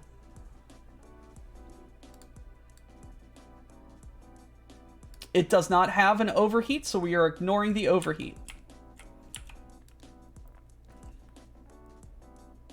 It's in rear. Von Falkenstein, it's in rear arc. So how to denote that is the hex going away from the Phoenix Hawk. The hex triangle starting right here. Is this locust is within it. If you are within that rear arc, you deal an extra damage. Alrighty. So we're going to start with the Phoenix Hawk. Alright. I'm renaming you Sleeve.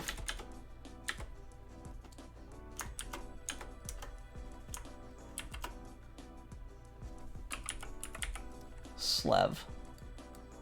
Because that's funny. Alright. So your skill, our skills are 4. You want to hit that. Range is medium, so 6. Its TMM is 8. So 10.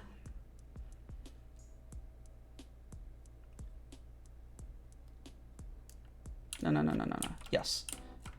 So 4 plus range is 6. Plus TMM is 10. Plus partial cover.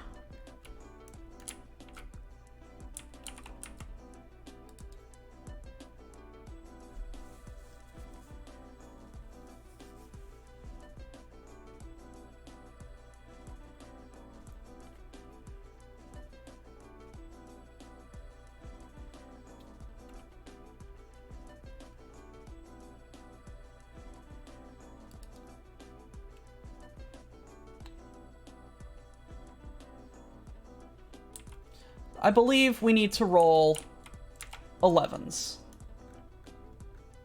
And we have 2.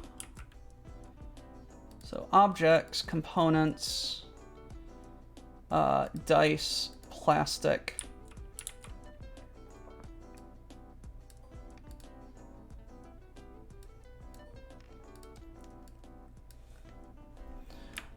Increasing the scale. So, ready, let's hit those 11s. Holy crap. Holy crap, 1 hit. Oh, lovely. So we hit that immobile one. Now we need to roll a motive check. Roll. Well, we don't really need to. It's already immobile. 6, no hit. All right, boom.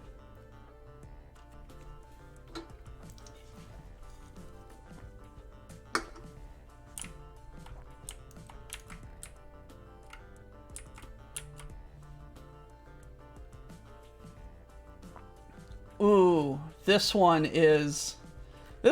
done. 1 + 1 is 11, ain't it? Yep.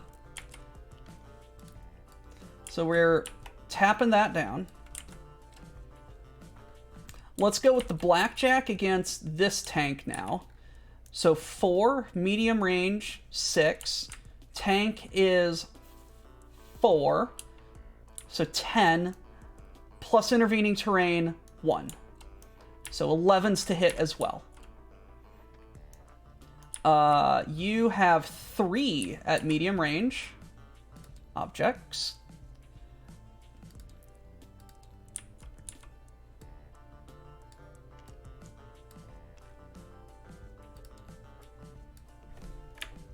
This is where it gets fun.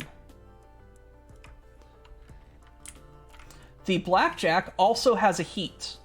So the blackjack can roll another damage. That is going to decrease its TMM and its movement for next turn, and increase its ability, and be a penalty for the 2 hit. But, yeah, no, it's not worth it. It's not worth it. I don't think it's worth it. It's not going to be worth it. It's not going through armor.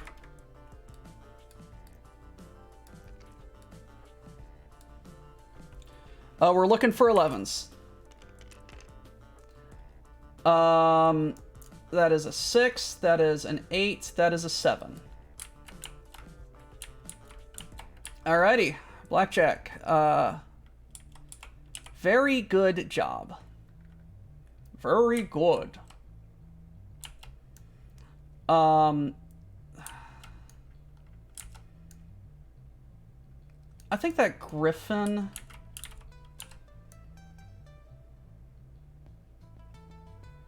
Baboon, or the Howler, or the Locust?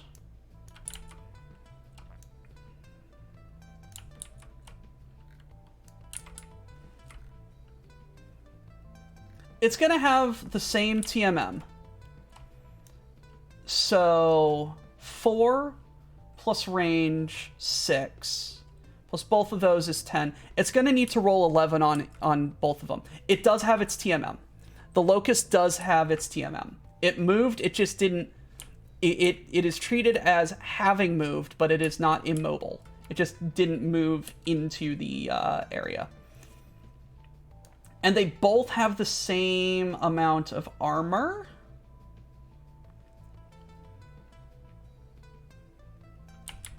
I think we're going to go against the Locust. Two dice. All right. Looking for 11s. Miss. All right. The Orion, similar story, looking for 11s. I think he's also going to go against the Locust. We have 4.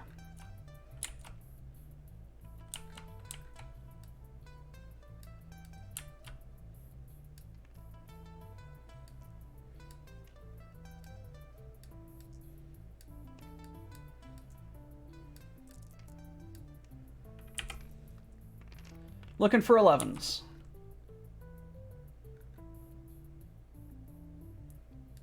Uh, 8, 3, 8, 8. All right. Now we go to end phase. And everything advances.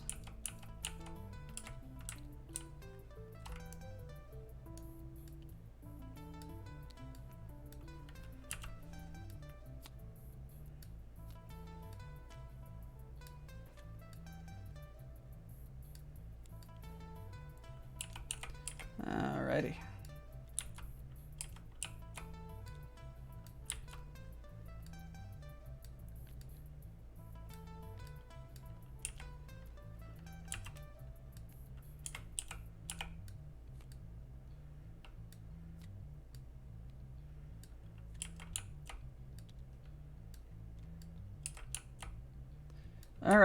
Alrighty. We actually need to take a look at this. So, is our automated force objective complete? No. Are there enemies within medium range of us? Yes. We lost the most PV? No. They lost the most PV? No. So, we keep this card. That is our thing. So still, the Locust is going to move last. Marksman doesn't even help there. All right. So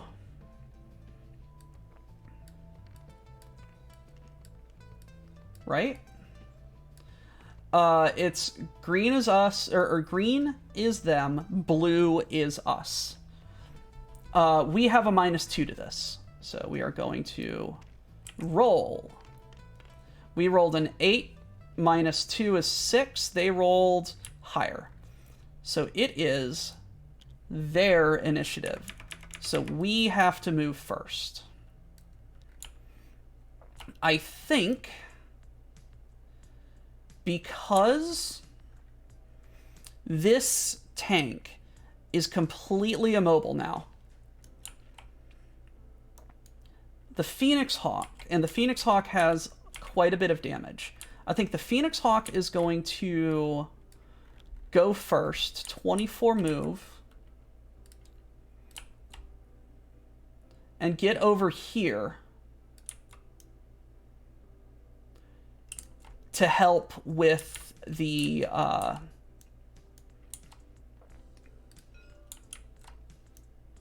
this tank.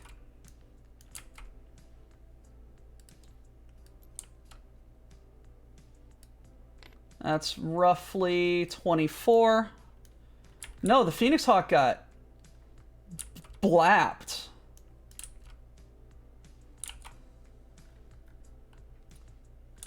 Phoenix Hawk's got a scorch mark right there. All right. Enemy movement. So it is the Howler.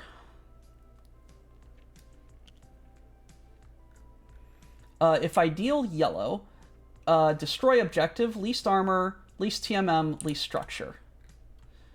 If there's any green, or no, if the and can move behind it, but your most important thing is you want to get right there.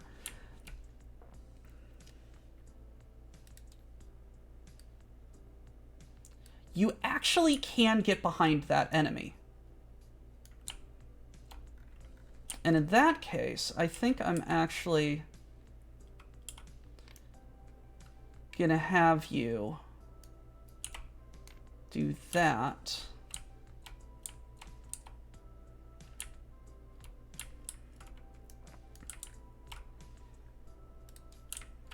Instead. So behind does not mean rear. Behind just means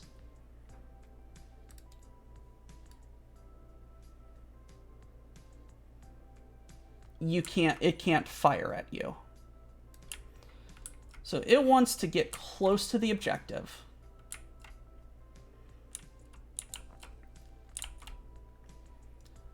A target within medium range, line of sight yellow, behind the target, in the least line of sight, occupy woods, cover versus enemies.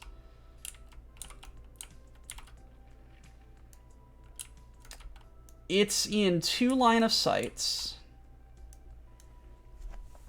And it can't really do anything to prevent that.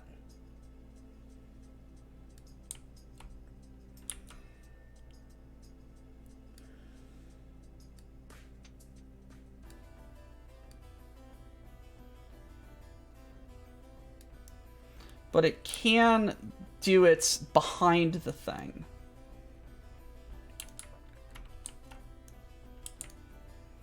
like, honestly, it's ideal. It's still aggressive. So it wants to do this. Occupy woods, cover. Because it would have partial cover. Yeah.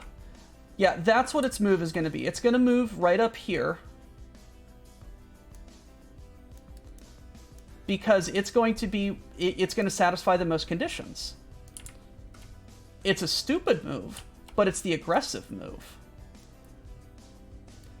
It's actually going to move up here due to woods. And its facing is going to be like that because it wants to.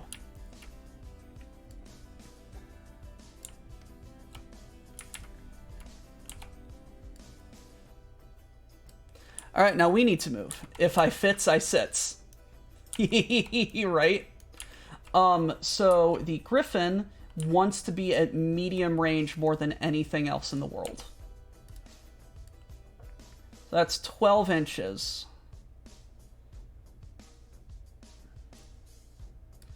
So the Griffin is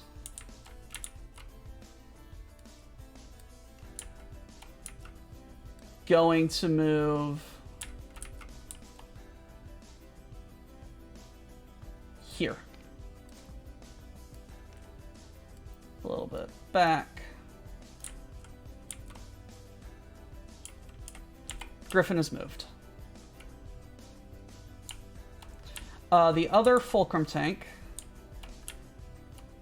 No, no, we are going to take that. We're going to flip that. We're going to put it back. We're going to put you right there. The fulcrum tank is going to be sad and be immobile. It's going to sink initiative. I think my Orion is going to move next.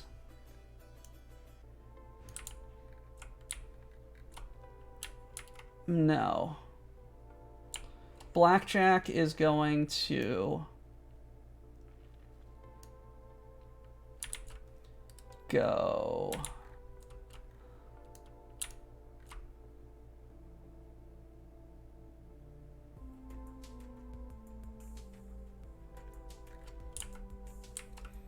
It doesn't matter. The Orion is going to 16 inches of move.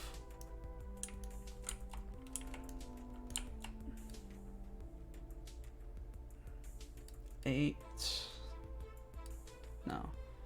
So 2, 10. Yeah. Okay. We're going to move him trundling along over here.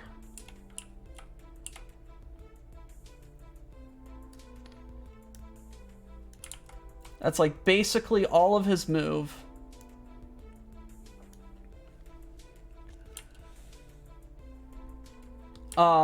That's within melee distance, but clanners don't like melee. And if I do a melee attack, I can't do shooting attacks. The Orion, this is mostly just to prevent the baboon, the howler, from turning over the objective. All right. Last tank. Can we move behind any target line of sight on the nearest moved enemy if the unit can move behind the nearest moved enemy? Yes, it can, and it can also fulfill its objective, which it really wants to do. So you have a move of 20. And you... a move of 40. So you're going to want to zip right up here. Because you're going to have the best line of sight up against that thing.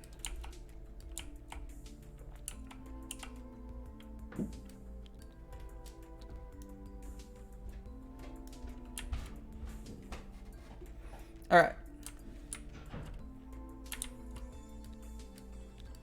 Stupid move, but stupid clanners.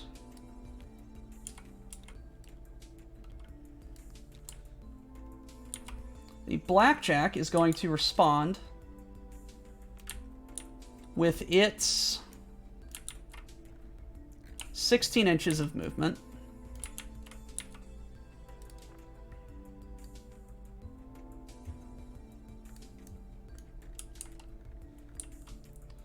And if it goes right there, within 2 inches, within 4 inches.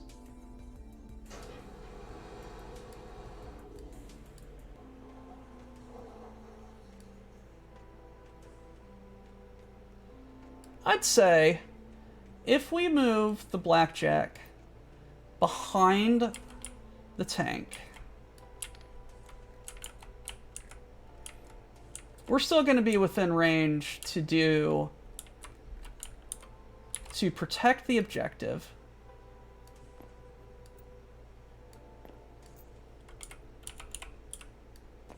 And also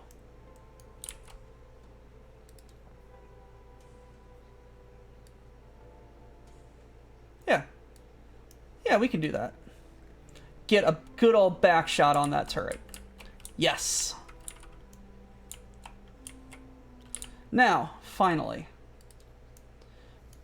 we're going to take a look at the Locust. What did I do with the move last token?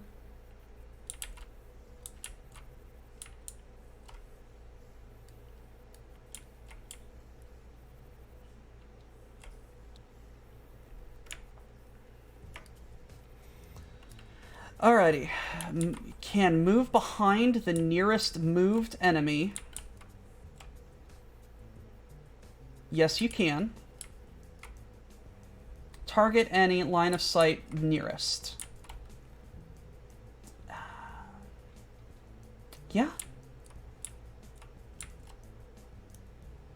Digi, you are in the Griffin. And I'm piloting a Orion that is about to have a very bad day. 16, so 32.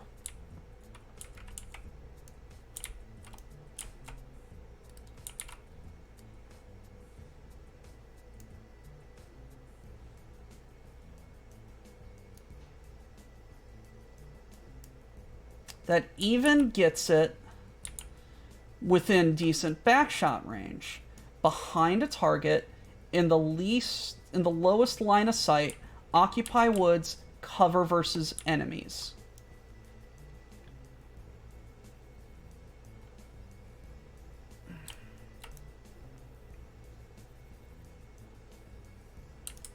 Oh, you.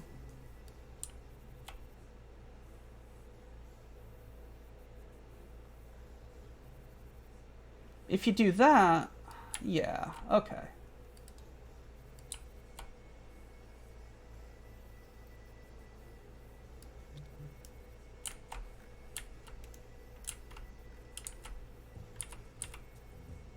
Yeah, that's going to be a really fun little back shot right there.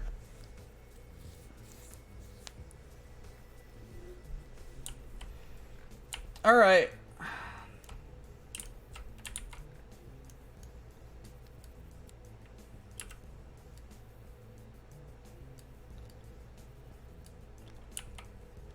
On to La Shootens. Alright. Let's start with the Jades again. So target within medium range. This tower right here does not exist. That's not within rear, but it is going to try and hit the Phoenix Hawk for 1. So 3, medium range 5. I'm going to say that is woods of intervening terrain. So 1 from that.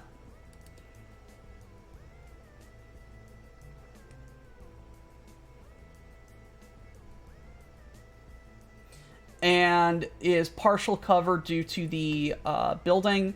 So that's 2. Ah!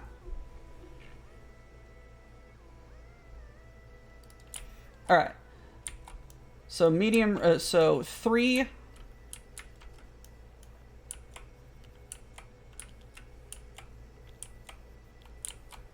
Range 5. Modifiers 7.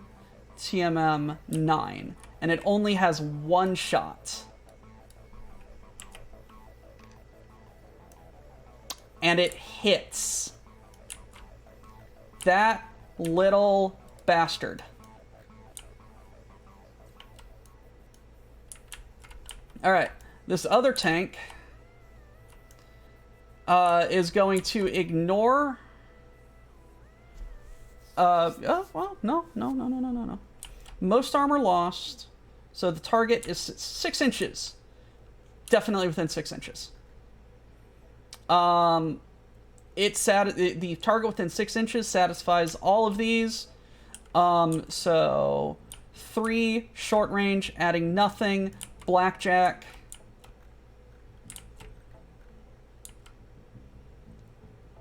Five. So it's rolling for 2 5s. And it gets 2 hits.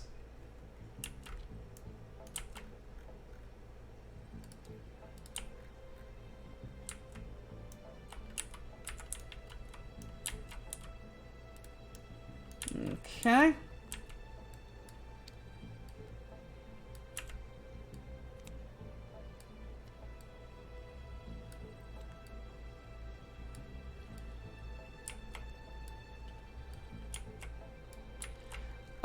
We are going to go up with the Howler. Target within 6 inches, target within 24. Target within 6 inches. The Orion. Can it hit it? Yes. Yes, it can. Short range, 2. So TMM 3. No, skill 3, TMM 1, 4. Needs to roll 2 4s.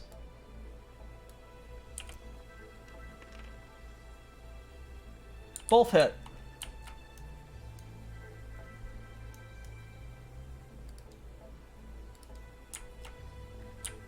And the Locust is in my rear.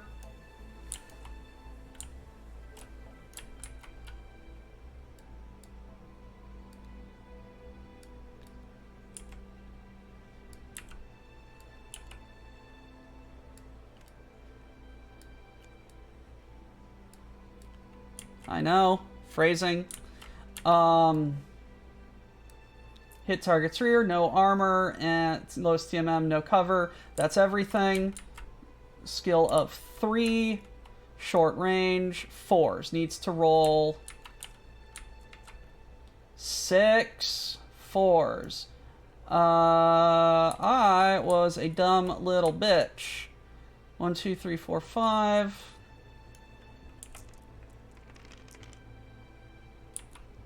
One, 2, 3, 4. Alright, and roll. 6. Oof.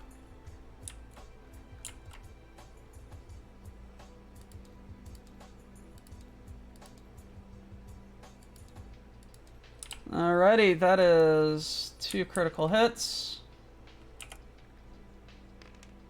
Nothing happens.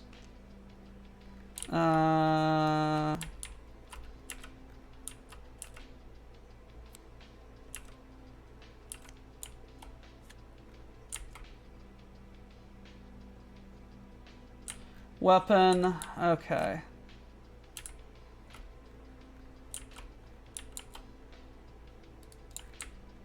Oof. Orion, how you do this to me?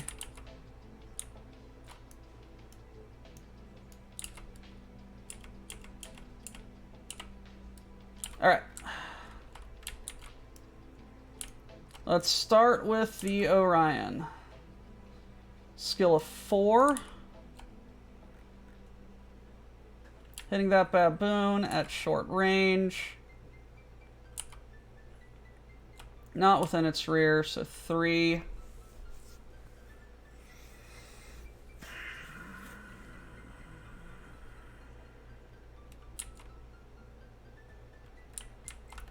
Baboon's TMM is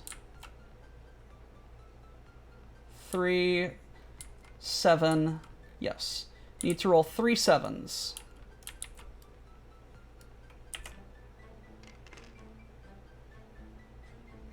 I'm going to spend an edge and bump this 6 up to a 7.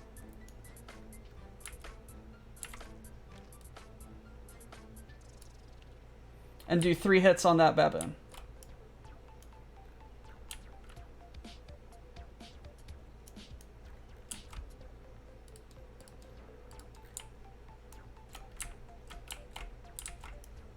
Crit hit. 9. Yeah. Damn it.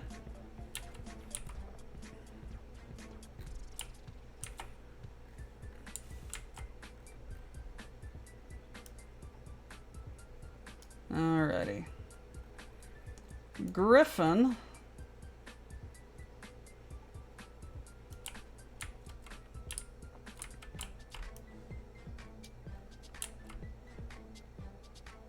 Medium range. Okay, so both of them are 3. So 4,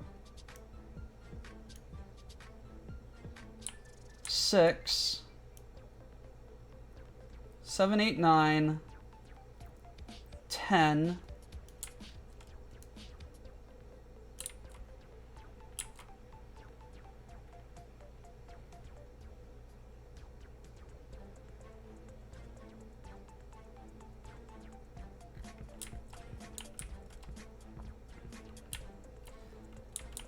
He is going to put...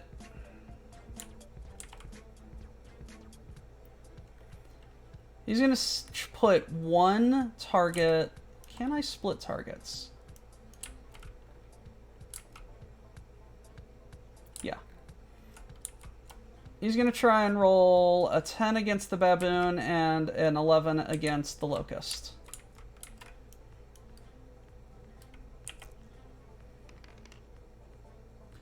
Would you look at that?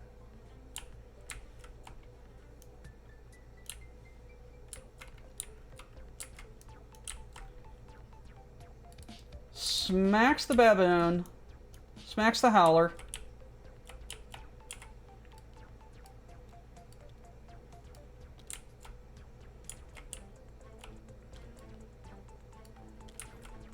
Smacks the locust. Is the locust... Griffin is a pilot with marksman. You are spending that to make that a 12. And we are rolling a critical hit. 6. Weapon.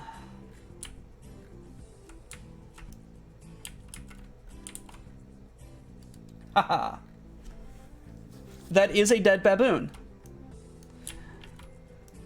Have you guys ever noticed that song by Nina, 99 Red Balloons, and how it's sung in German and it's how it's sung in English? Well, if you listen to it, if you really, really listen to it, what she's singing in German and what she's singing in English don't really add up.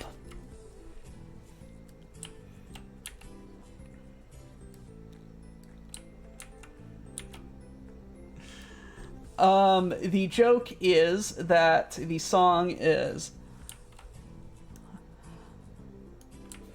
dead baboons, dead baboons. Hello, Charlie. How's your father? Alrighty. Now, it's up to the Phoenix Hawk and the Blackjack. Blackjack. The tank has a TMM of 4. You have a skill of 4, so that's 8. And we are at short range. We need to roll 3, but we're in its rear.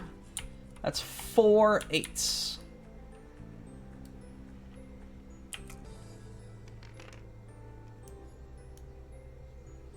That is 1 8.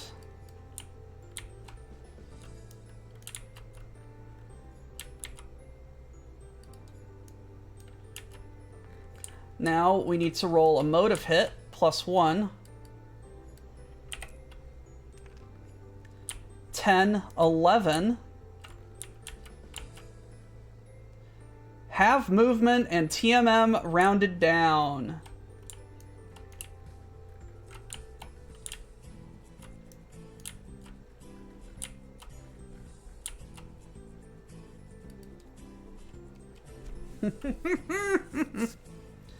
Okay. These tanks are getting fucked. No. It's a comedic version of 99 red balloons called 99 dead baboons. Dead baboons. 99 dead baboons. Sitting in my living room. This one's Frank. That one's Dinah. There's Big Ned in my recliner. No, it's not a lazy boy. Can't you see it's a dead baboon? Alright. So, if that was 8, and it's roughly the same thing. And that's at medium range. So that's 10, intervening 11. Phoenix Hawk needs 2 11s.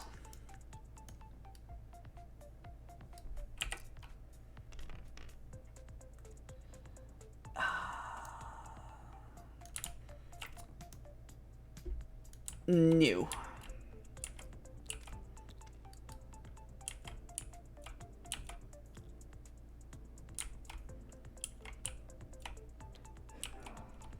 All right. Now, end phase, we did some stuff. All right, so we're going to draw this card. We're going to flip it over. We need to move to B.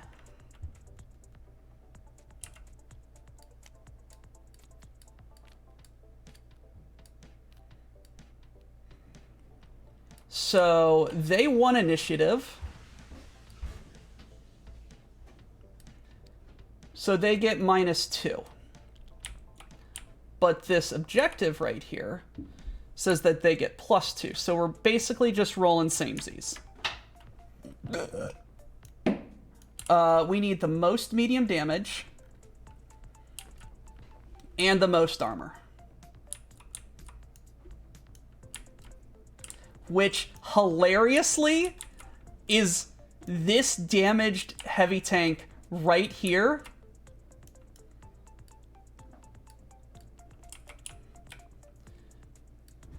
Because the Locust has no medium damage.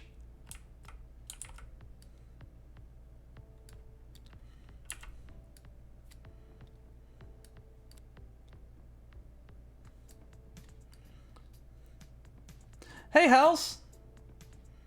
Hey, if you want to join in voice chat, please. It is open mic, open studio.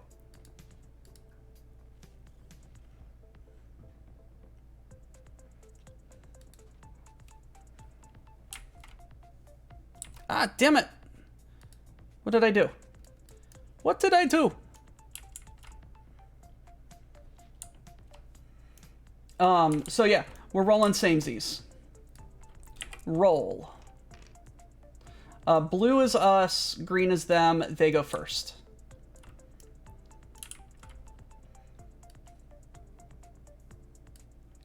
So the objective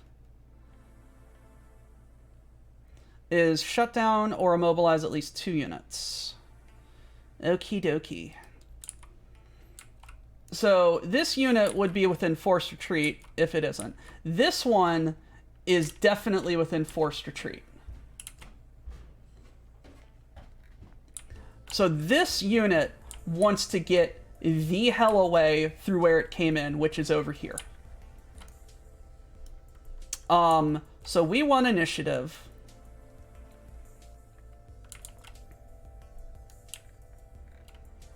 I want to run my Orion the hell away.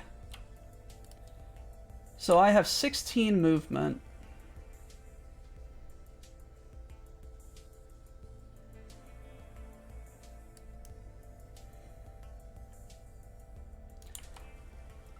So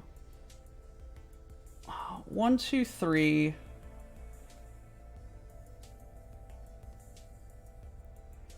15.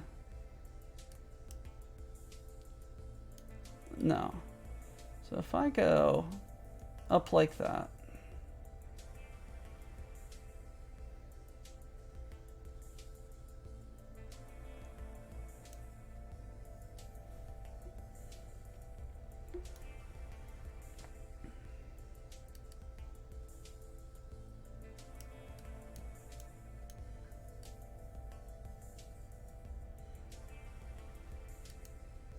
Onto... Yeah.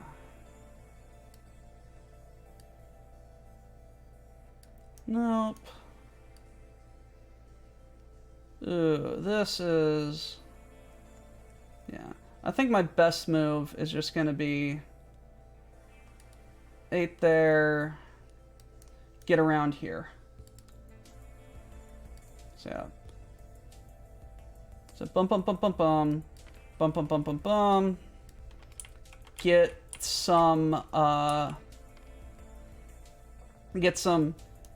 try and get some cover and be more than 12 inches away.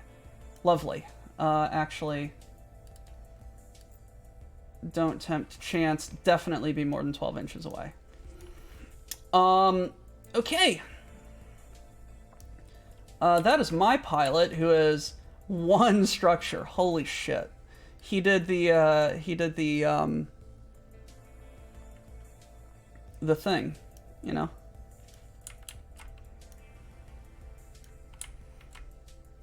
Well, we have immobilized, and we have killed. So we are doing pretty good. So you want to move first. And you have... Your objective is now ignores movement objectives and ignores the effects of their priority number.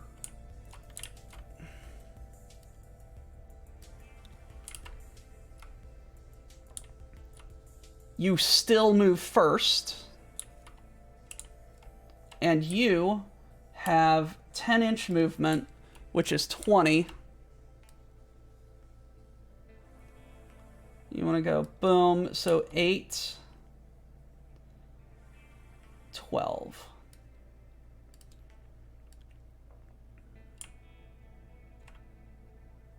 You can probably get more about there. Because he wants to go right here, which is where he came in.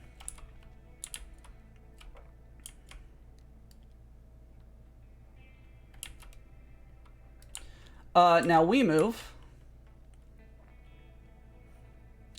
The blackjack is going to pursue his quarry.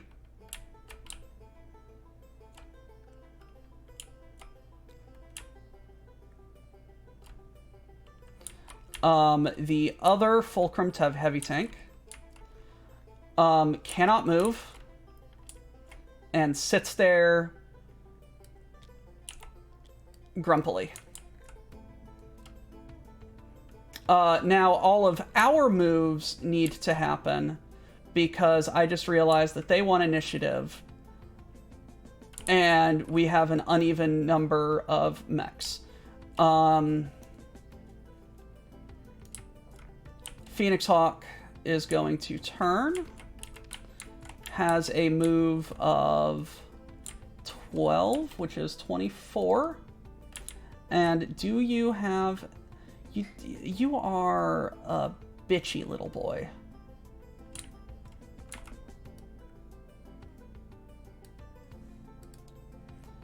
Either way, you're going to move here. The Phoenix Hawk, or the Griffin, is going to stand still. Makes it an easier target to hit. But nothing's really going to be shooting at it. And it wants to get a better shot. Actually, it's going to have the same shot if it goes right there.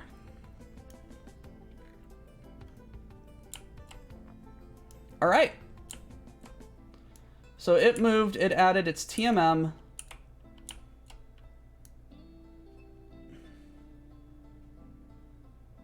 And now it's time for Das Shooten Boots.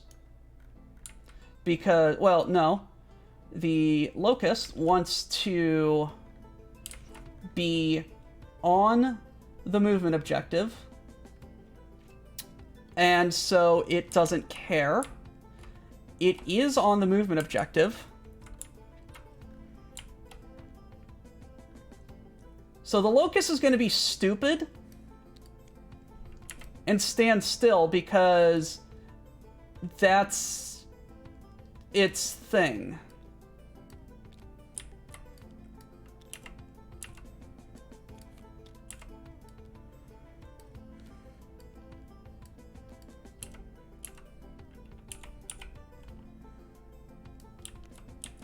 Sun was in their eyes. This is the Star Commander right here. This Locust 2C is the Star Commander. All right. Locust. You want to hit its rear with no cover and the blue command list. Destroy objective. Most TMM, most armor lost, and the least amount of armor. Within 6 inches. Which is the Phoenix Hawk. It has -1 damage, so it's only going to roll 4. So 3 plus the Phoenix Hawk, which jumped, so 6. I'm going to say it jumped because it's better that way. So we need to roll 4 6s. Alrighty. Woo! 1, 2, 3, 4, and a critical.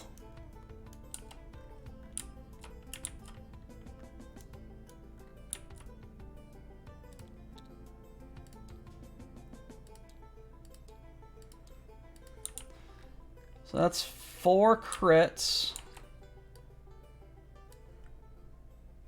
No, that's 3 crits. 5, 6, 6. 5, nothing. 6 is weapons. So this Phoenix Hawk has no damage next turn.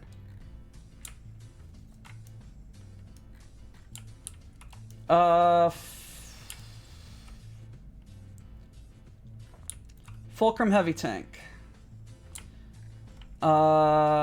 Blackjack jumped after him. Blackjack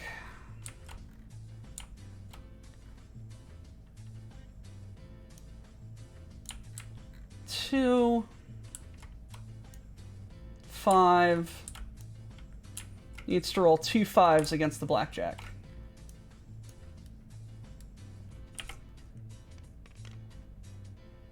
Two hits against the blackjack.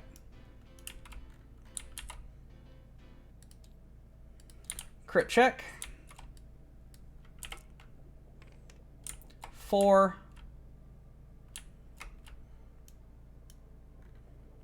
Fire control. Oof. So that's blackjack is going to have some fun trying to hit next turn.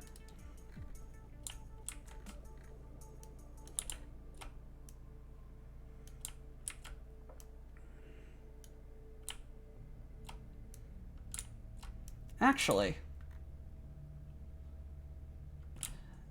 no. No. He did not shoot because he sprinted.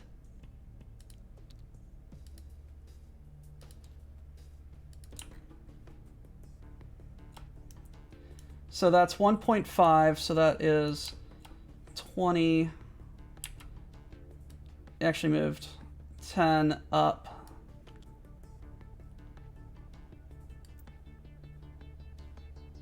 And I was right here. Ooh. We're going to get to that after this sortie.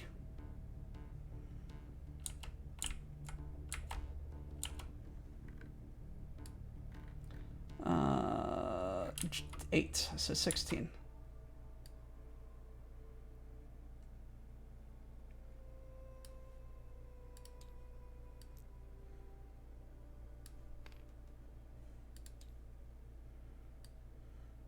All right, medium range. All right, bet. This Fulcrum heavy tank.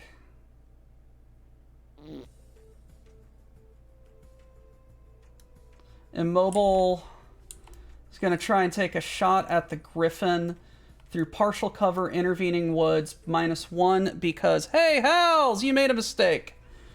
So only +1, so 3, 4, 5, 6.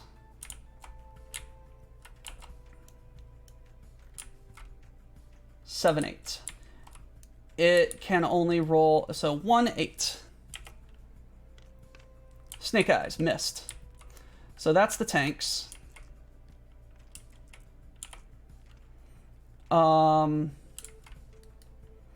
Locust. Hit a rear, no cover, blue command list. Most TMM, most armor lost. Least amount of armor. Closest. It's going to be the Phoenix Hawk. Did we already roll against the Phoenix Hawk? Yes, we already rolled against the Phoenix Hawk. Okay. Flip.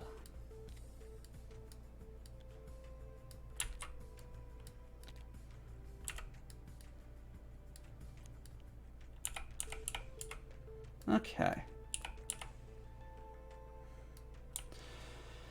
Alrighty. Orion suffered 1 damage at the end of last round, so it is only going to be able to do 3 hits at medium range. So that Locust has a TMM of 3, 7, 8, 9, 10. Need to roll 3 10s.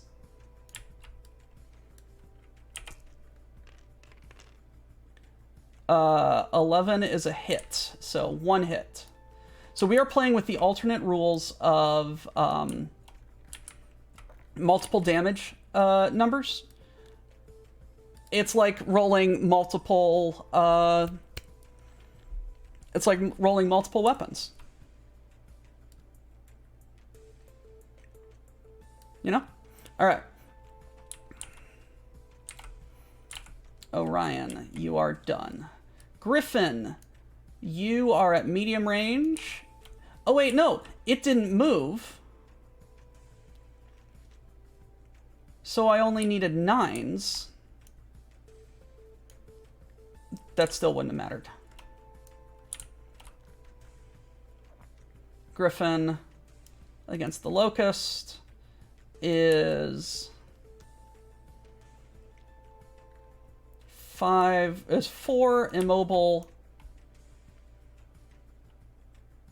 3 plus its TMM 6 plus range is 8. I need to roll 2 8s. Come on, Lady Luck. Nope. Phoenix Hawk is at short range. Needs to roll 2s. Is that math right? Is that math right? There is no firing penalty for short range. The target stood still, so it's +0. Oh wait, no, stand still. Needs to roll 3s. No, 4s. Yeah, just needs to roll 4. Okay. 2 4s, come on. 2 4s, 2 4s.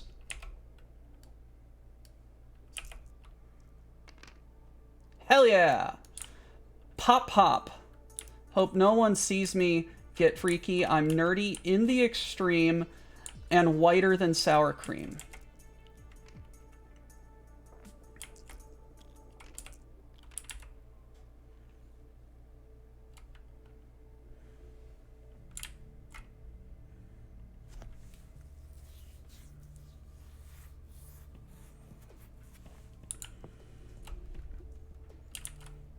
Okay.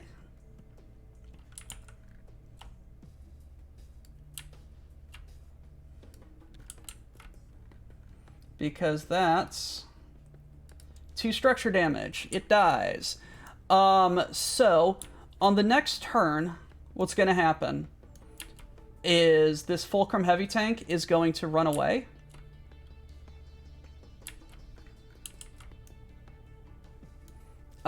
Reveal J on turn 4.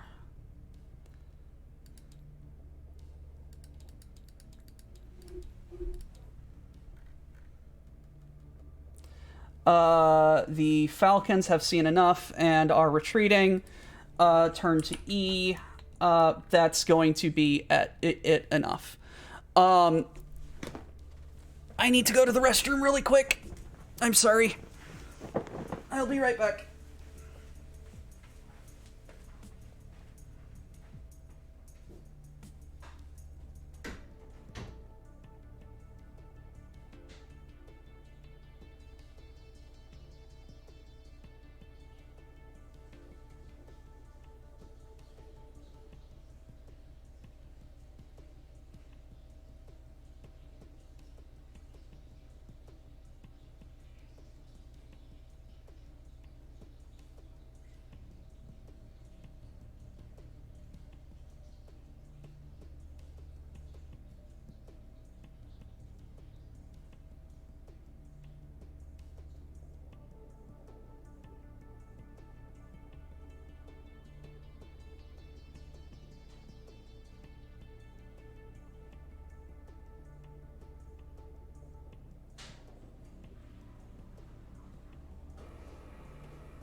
Alrighty.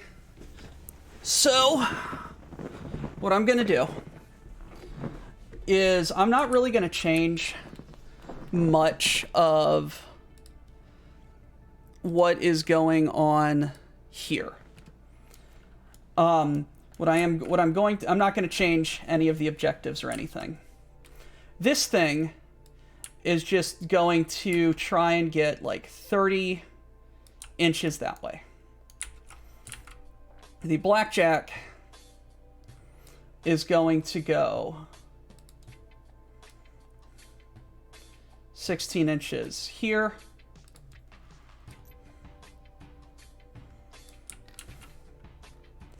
The Griffin has a move of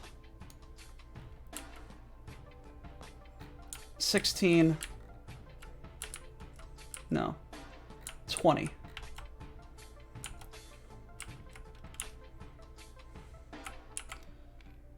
So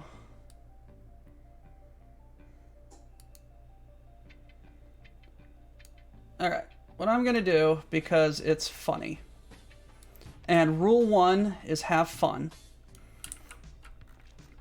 is the blackjack and the griffin are gonna make 2 shots, are gonna make 4 shots against this fulcrum heavy tank to see what happens. 1 is gonna be at long range.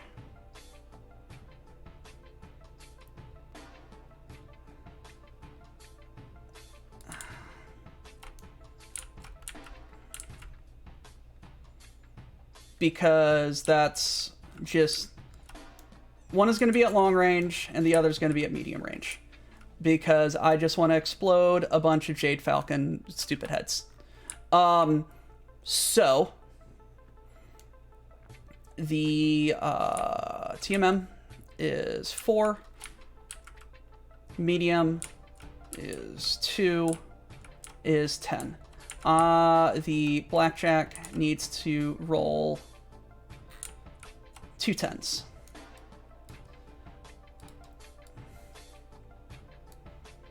Roll. Miss. Spectacularly. The griffin, long range plus 4. 2 12s.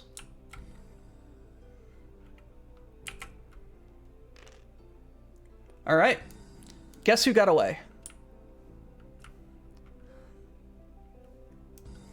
All right, so we're going to wrap this up. We're going to grab all of our mechs. Surprisingly, the Orion survived. And we are going to read the objectives because we fulfilled both our primary and secondary objectives. The primary objective was no more than 2 of our waypoints were discovered. The secondary objective was destroy or incapacitate more than half of their force. Destroy or immobilize at least 2 units. We destroyed both mechs, and we immobilized the tank, and the 1 tank got away.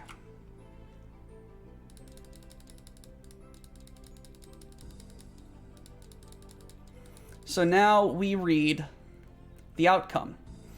If you did not destroy or immobilize all enemy units, at least 1 member of the enemy probe has returned to base with intel.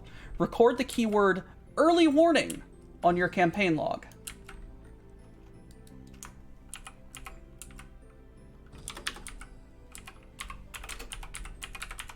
Early warning. That's definitely not going to come back and bite us in our ass. All named pilots earn up to 80 SP each. And what that is that's just our... that's our money. So, we made... Shit.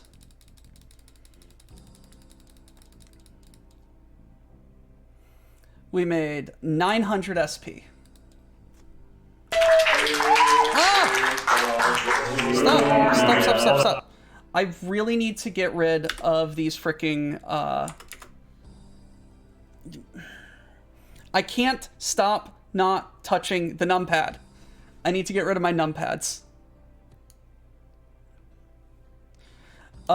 So, the named pilots, we got 4 of them. So, they earned 80. So that's 160, 320.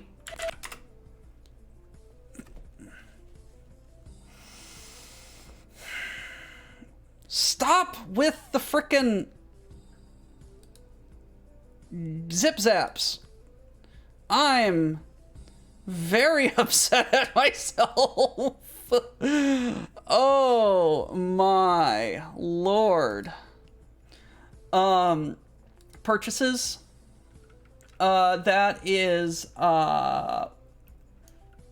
that's any mechs and stuff that we can get.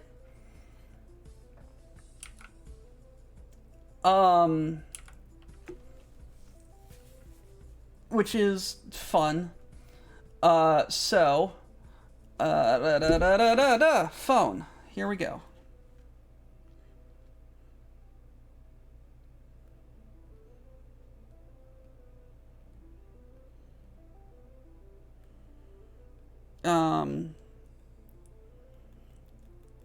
And this was us only 1 BV above recommended force. So we have 900 minus 320 plus 520. So we have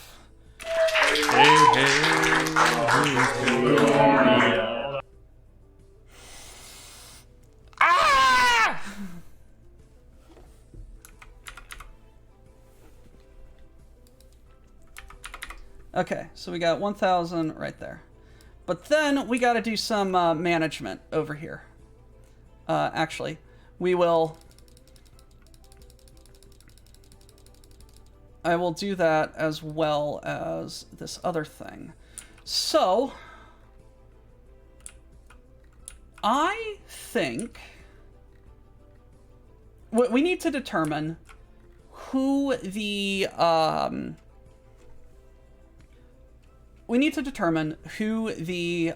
MVP of this encounter was.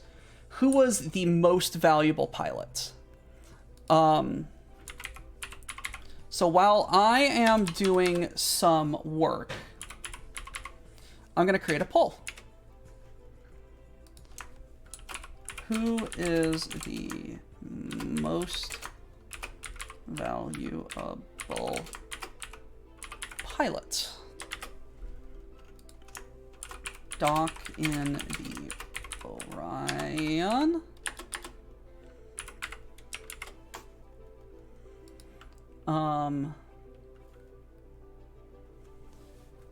Who...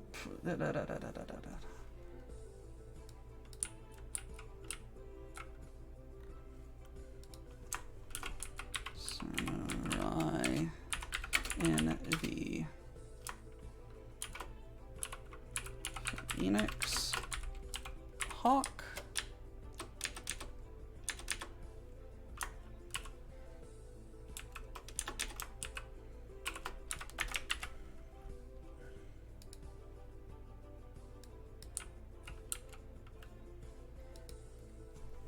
Was it Von Falkenstein in black? BLJ-3. Digi in the Griffin.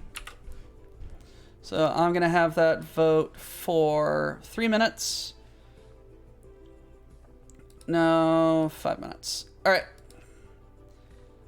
Yes, I got y'all. So what this does is the MVP is going to get 20 free experience.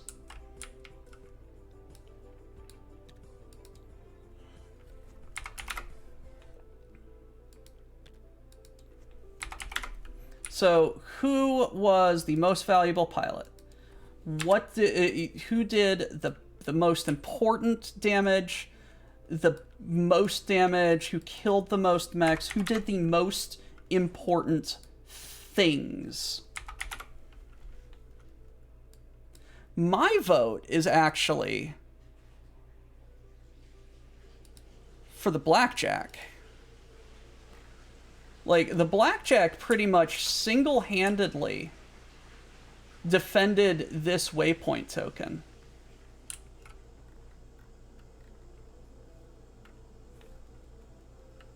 But that's just like my opinion, man. Anyway, gonna do some calculations over here. Primary objective was 600. I did it again. Thank God I...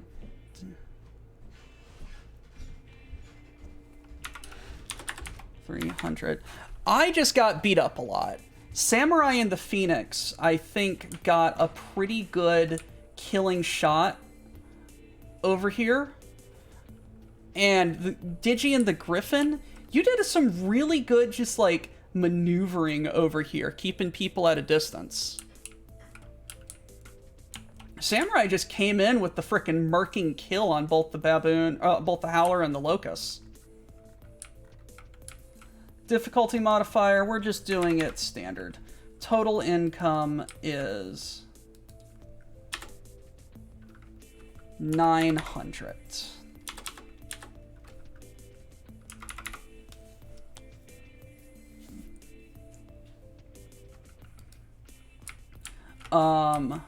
Okay. So, waypoints. Total SP from waypoints read during the sortie. We did none. Rearming. Units without energy. So, my Orion has missiles and an autocannon. The Griffin has missiles. The Blackjack, or the Phoenix Hawk has machine guns. And this Blackjack is actually all energy. So this means this thing does not need need ammo. So 3 times 20 is 60. Personal. Wounded or killed. No one was killed. No one was wounded. Destroyed units. Nothing was destroyed. Crippled. I actually need to go to the ACES book.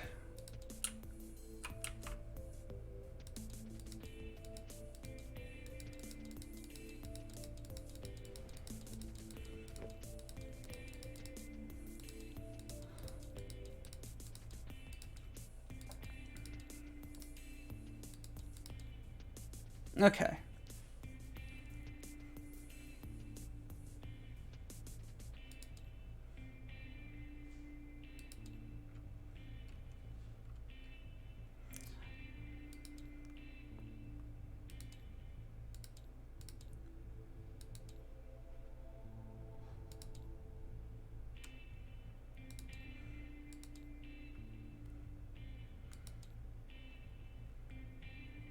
All right, so repairs.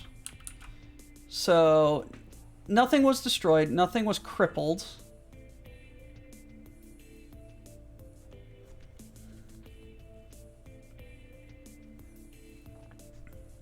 Okay.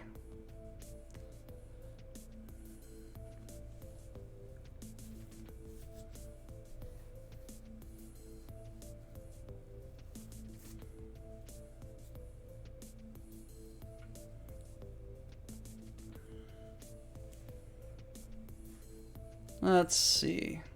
Y'all are just wasting goob. I should not have let you guys vote multiple times.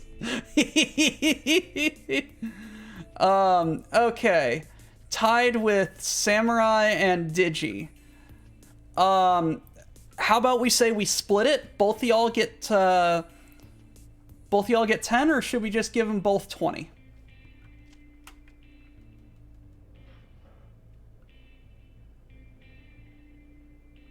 Goob sinks or goob sinks. Both 20? Both 20.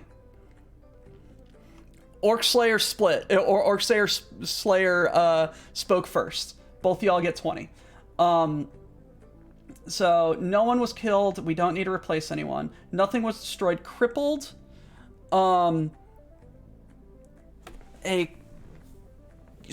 Forced withdrawal. Quick start rules.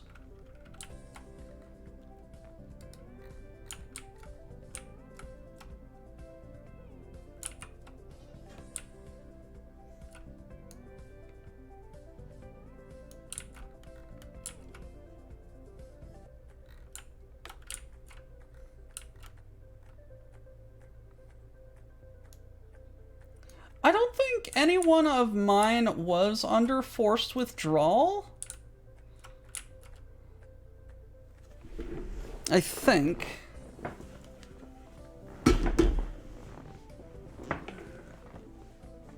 Where is my quick start rules? Page 21.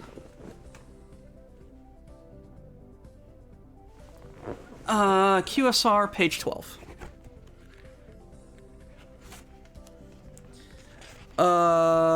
We need...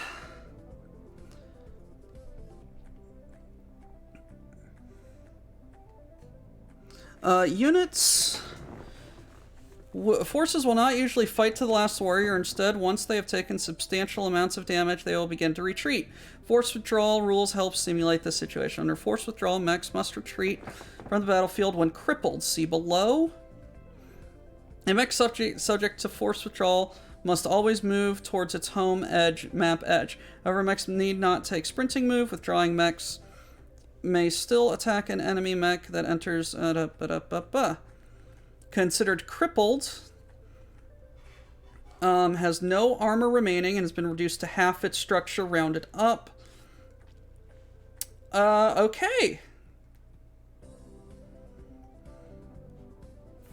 My Orion was crippled. Okay.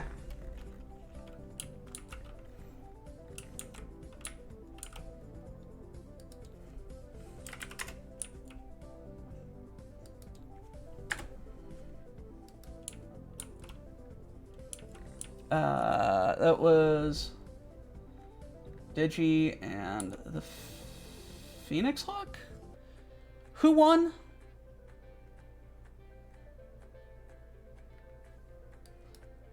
Digi and who? Digi and Griffin? Or Digi and the Phoenix and the Griffin. And was it Samurai? I think it was Samurai, yeah.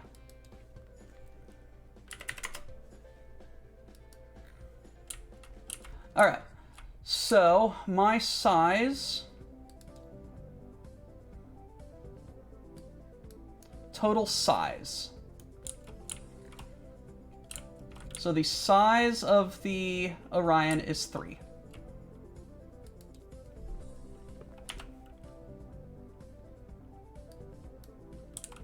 Times 60 is 180. I'm so upset at myself. How many of us have crits? Griffin is pristine. Holy shit. Phoenix Hawk is also crippled. So that's 5, actually.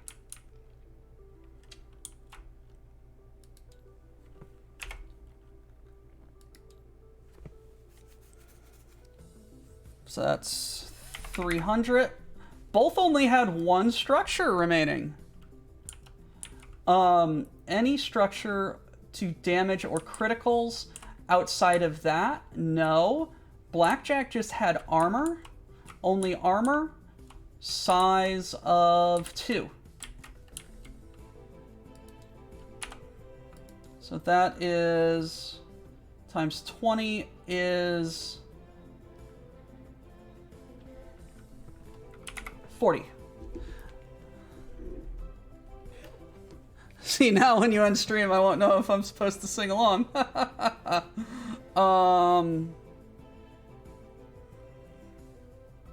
Okay.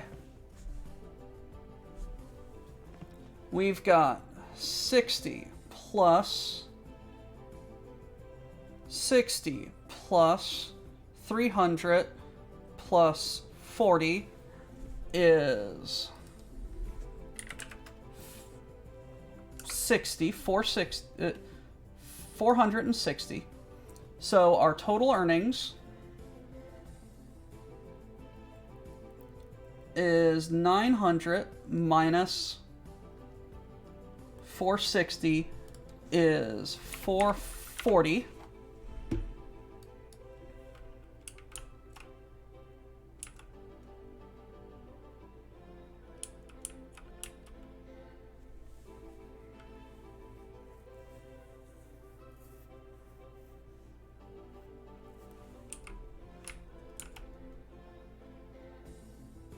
So 440 minus our total pilots.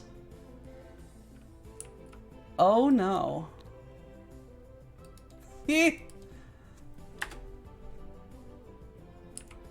God, stop it.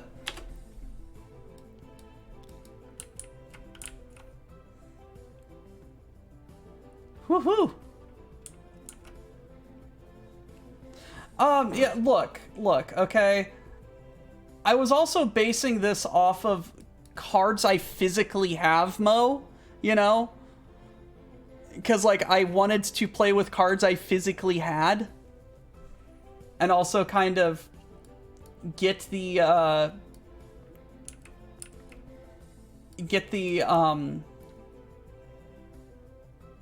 PVs correct, you know?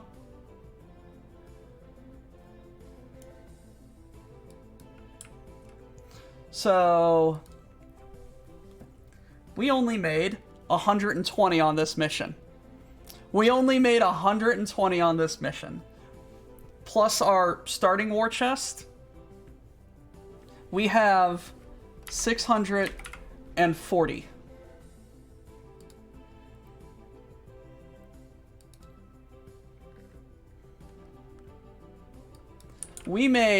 We got paid, guys.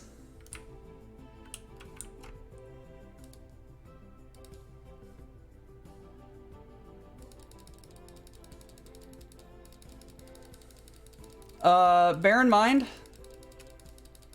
Well, no, we made a profit. The cheapest thing that we can buy is a Howler and a Crimson Hawk for 800 and 840. So to buy something with SP, we multiply by 40. Name and game and choose my mech are available, yes. For when we for when we need a new pilot. When we hire a new pilot, if someone dies, or if we or when I go to a sortie, we will choose what mechs I field.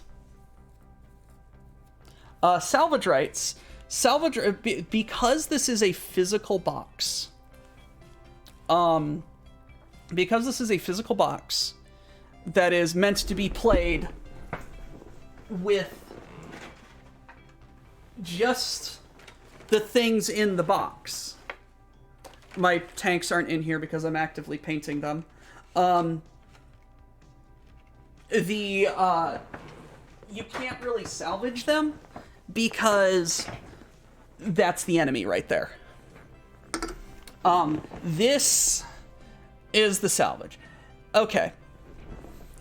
How about we do this? I am going to make, based on the number of mechs we killed, I am going to make a percentage roll.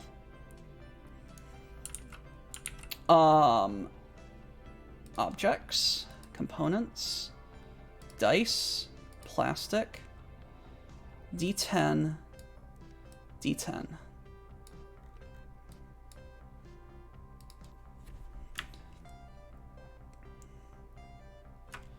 This is 0, this is 10s. 61. I am going to give us an additional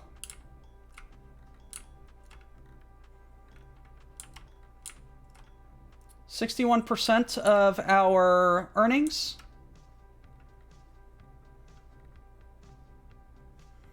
So 120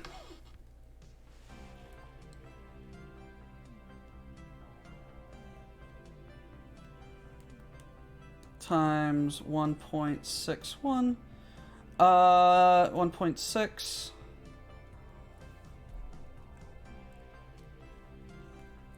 So that's going to go towards our salvage rights. We kind of exploded those mechs.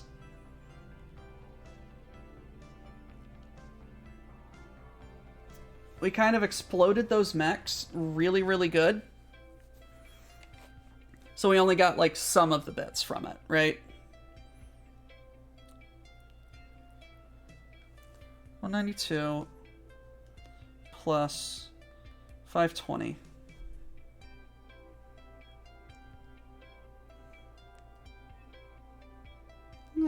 No. Let's not do that. That feels like it's defeating the purpose. Yeah. In this campaign, there aren't really salvage rights. Different waypoints and stuff will do different things. So, let's finally read the last waypoint.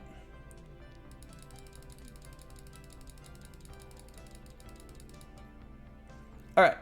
After setting up the base and dealing with the invaders, you begin to plan your next move. While making this decision, some of the local Apollokian merchants come to also see who the new arrivals are, but their approach is much more peaceful. They let you know of some of what's been going on, including the location of one of the enemy's leaders under Star Captain Conrad Sender, Star Commander Maya. However, they are obviously hesitant to trust you after just one small skirmish. The merchants also maintain that they are still interested in finding a peaceful resolution with the warriors. With the help of the locals, your combat engineers could set up a stronger defensive perimeter, buying yourselves time to hopefully reach a peaceful end to this dispute between the Mercantile League and these Jade Falcon dregs. This is another poll.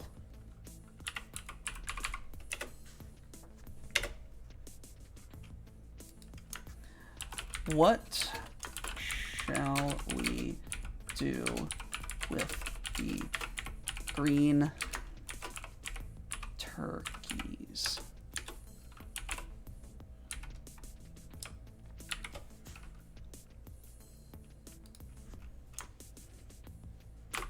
Let's go hunting.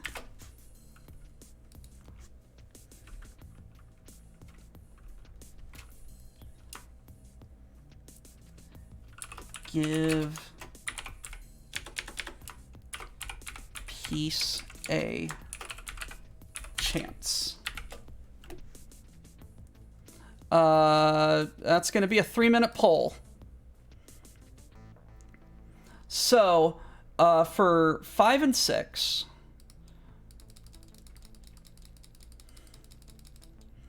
for 5,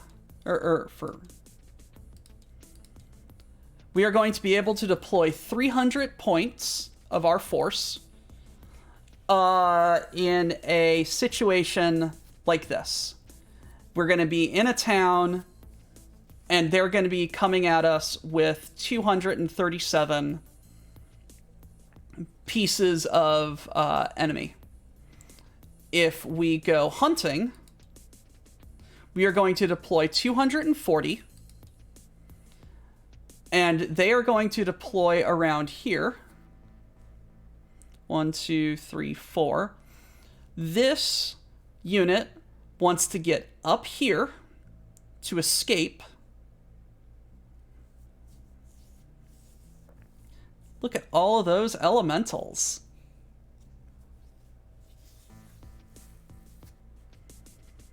I will say the hunting one is what I did with my group. It was really fun. Multiple votes, guys. Spend your goob.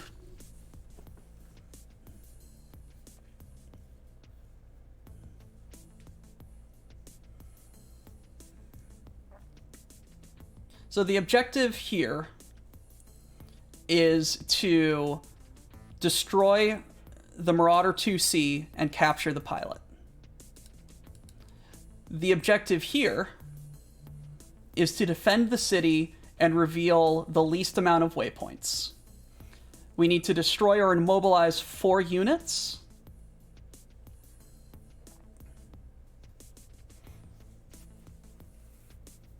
And it will take 10 turns.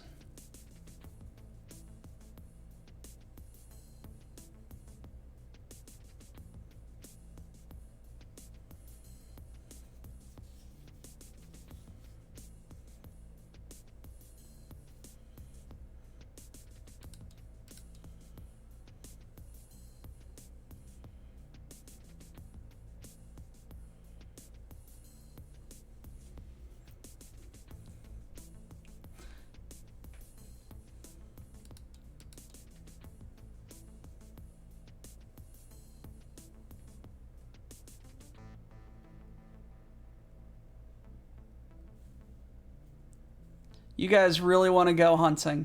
Alright.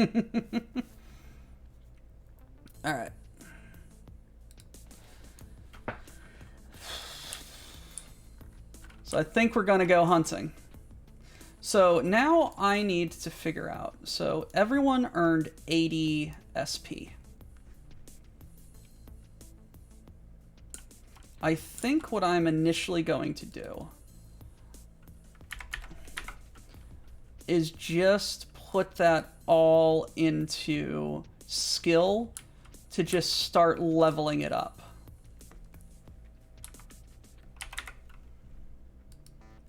Just start getting us better shots.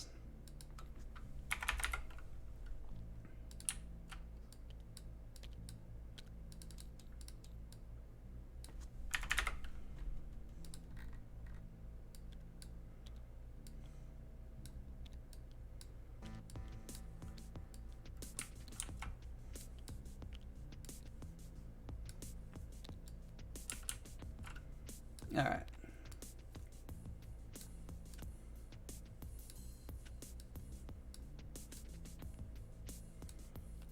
All right. Mechs.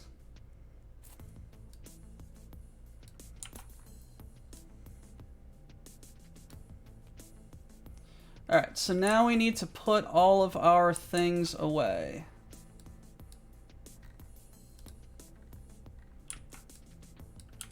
Record sheets.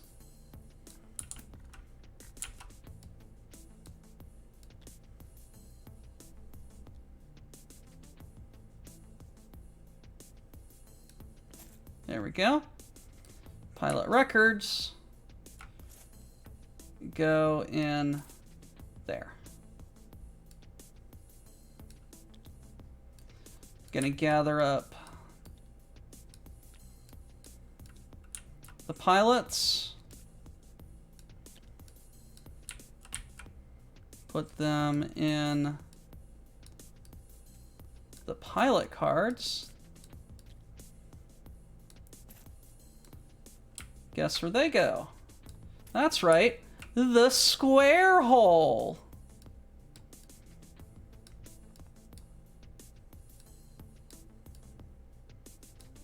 We're going to turn off all of these buttons. Can I reset?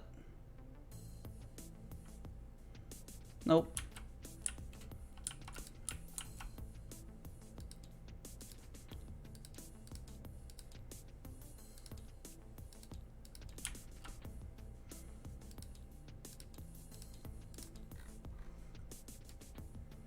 So next time on Dragon Ball Z, we are going to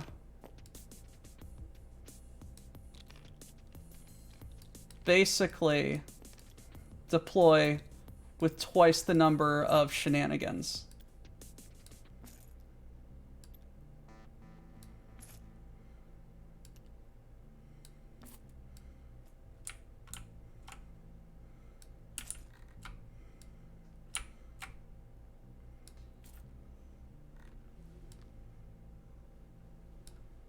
Okay. Ah! Christ. I get too complacent.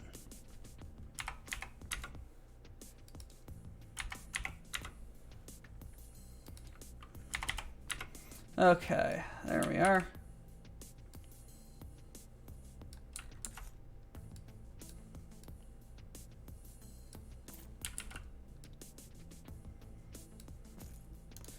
I'm going to unlock that. Well, I am going to be leaving soon. No? There we go. We are going to save this object to the custom objects. WBPL campaign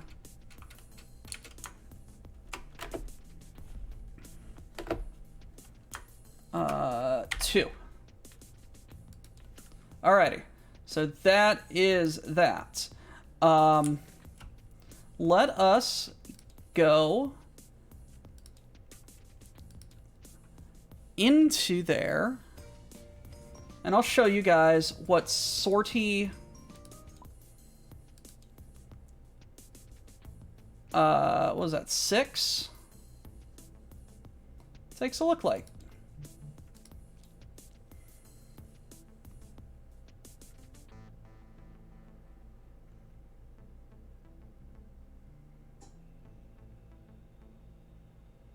Okay, I am going to message this guy and tell him that the rivers... No, the rivers are loading. Rivers are loading. Yes.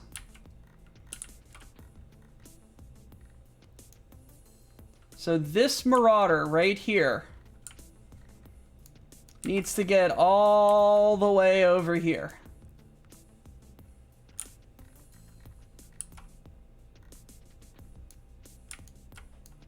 Oh my god. Oh my god! Oh my god, those are the derpiest little things I've ever seen. I love it.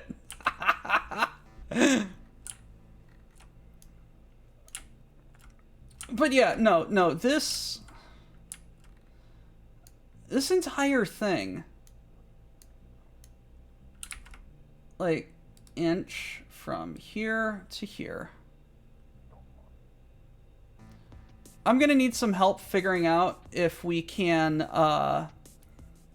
double the scale of this easily, or if we're just gonna have to deal with double scale. I don't mind. I actually kind of enjoy how crappy the 3D render is.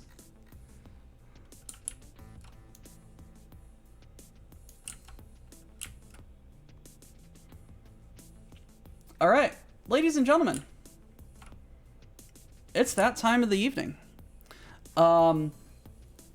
Did you all have fun with this? Was this an enjoyable little experiment?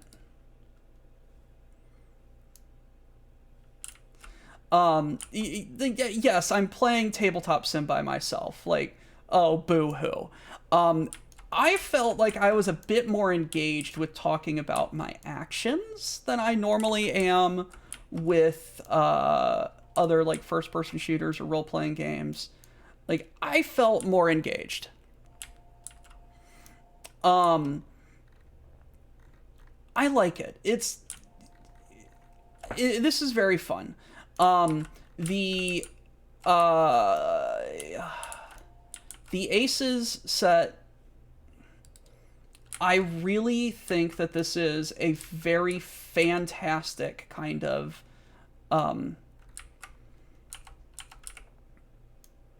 role-playing system for Alpha Strike. A bit more structure to campaigns, ease of like sortie logs and everything. I like this. I'm having fun in real life with it. I'm having fun painting my mechs. And my friends at the LGS are having fun as well, which I think is the most important thing. Coming up in Gen Con later this year is, I believe, the second campaign for this, which is Snowblind, which is going to be either Ghost Bear or like Rosselhog Dominion, or the Ghost Bear Dominion, doing a bunch of stuff. It's going to be Ghost Bears doing Ghost Bear things. And I think that's actually pretty cool. I hope you all had fun. I did, which I think is the most important thing. You all were pretty engaged. I really like having you all choose the choose like the pilots and the mechs and everything. I think that's actually pretty funny. So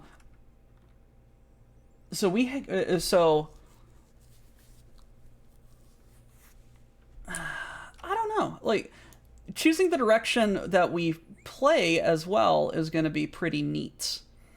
Like the RPG selection of, oh, we're going to need this selection. I seriously think that the scale of this is not correct.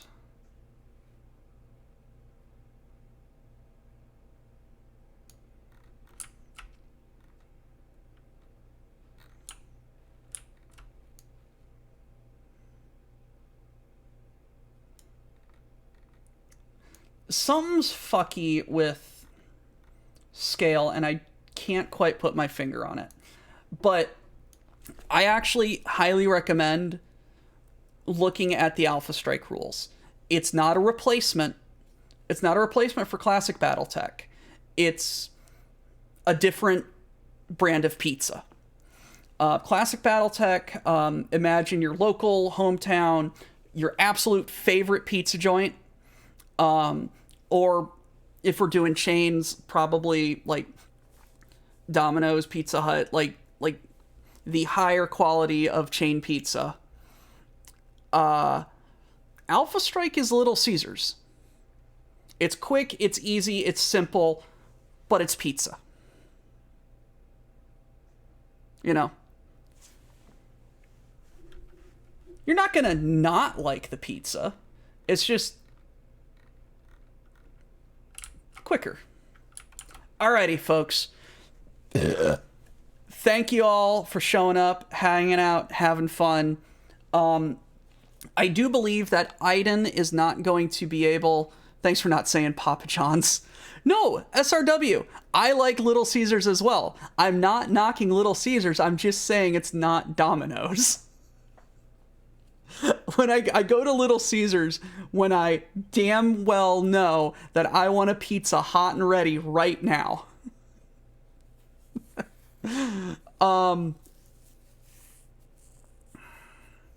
Anyway. I hope you all enjoyed this. Next time Wednesday, we're going to I'm sorry, Grimos. I'm sorry I don't normally stream at this time. Next Wednesday or whenever I get a chance to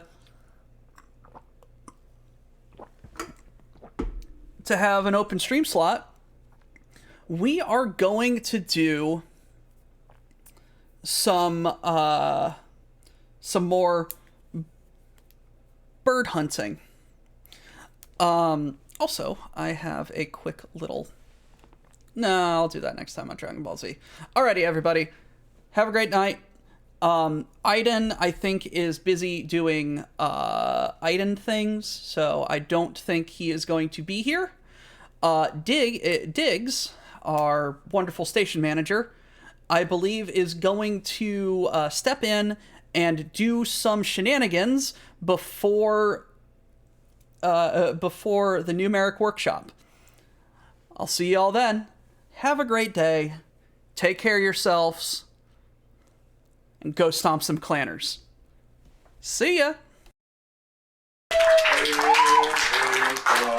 Hold on. And the stolen things obey the quartermaster, unless he's a ling. Miners don't die today. Let's push freight. Our enemies in disarray. All hail Cargonia.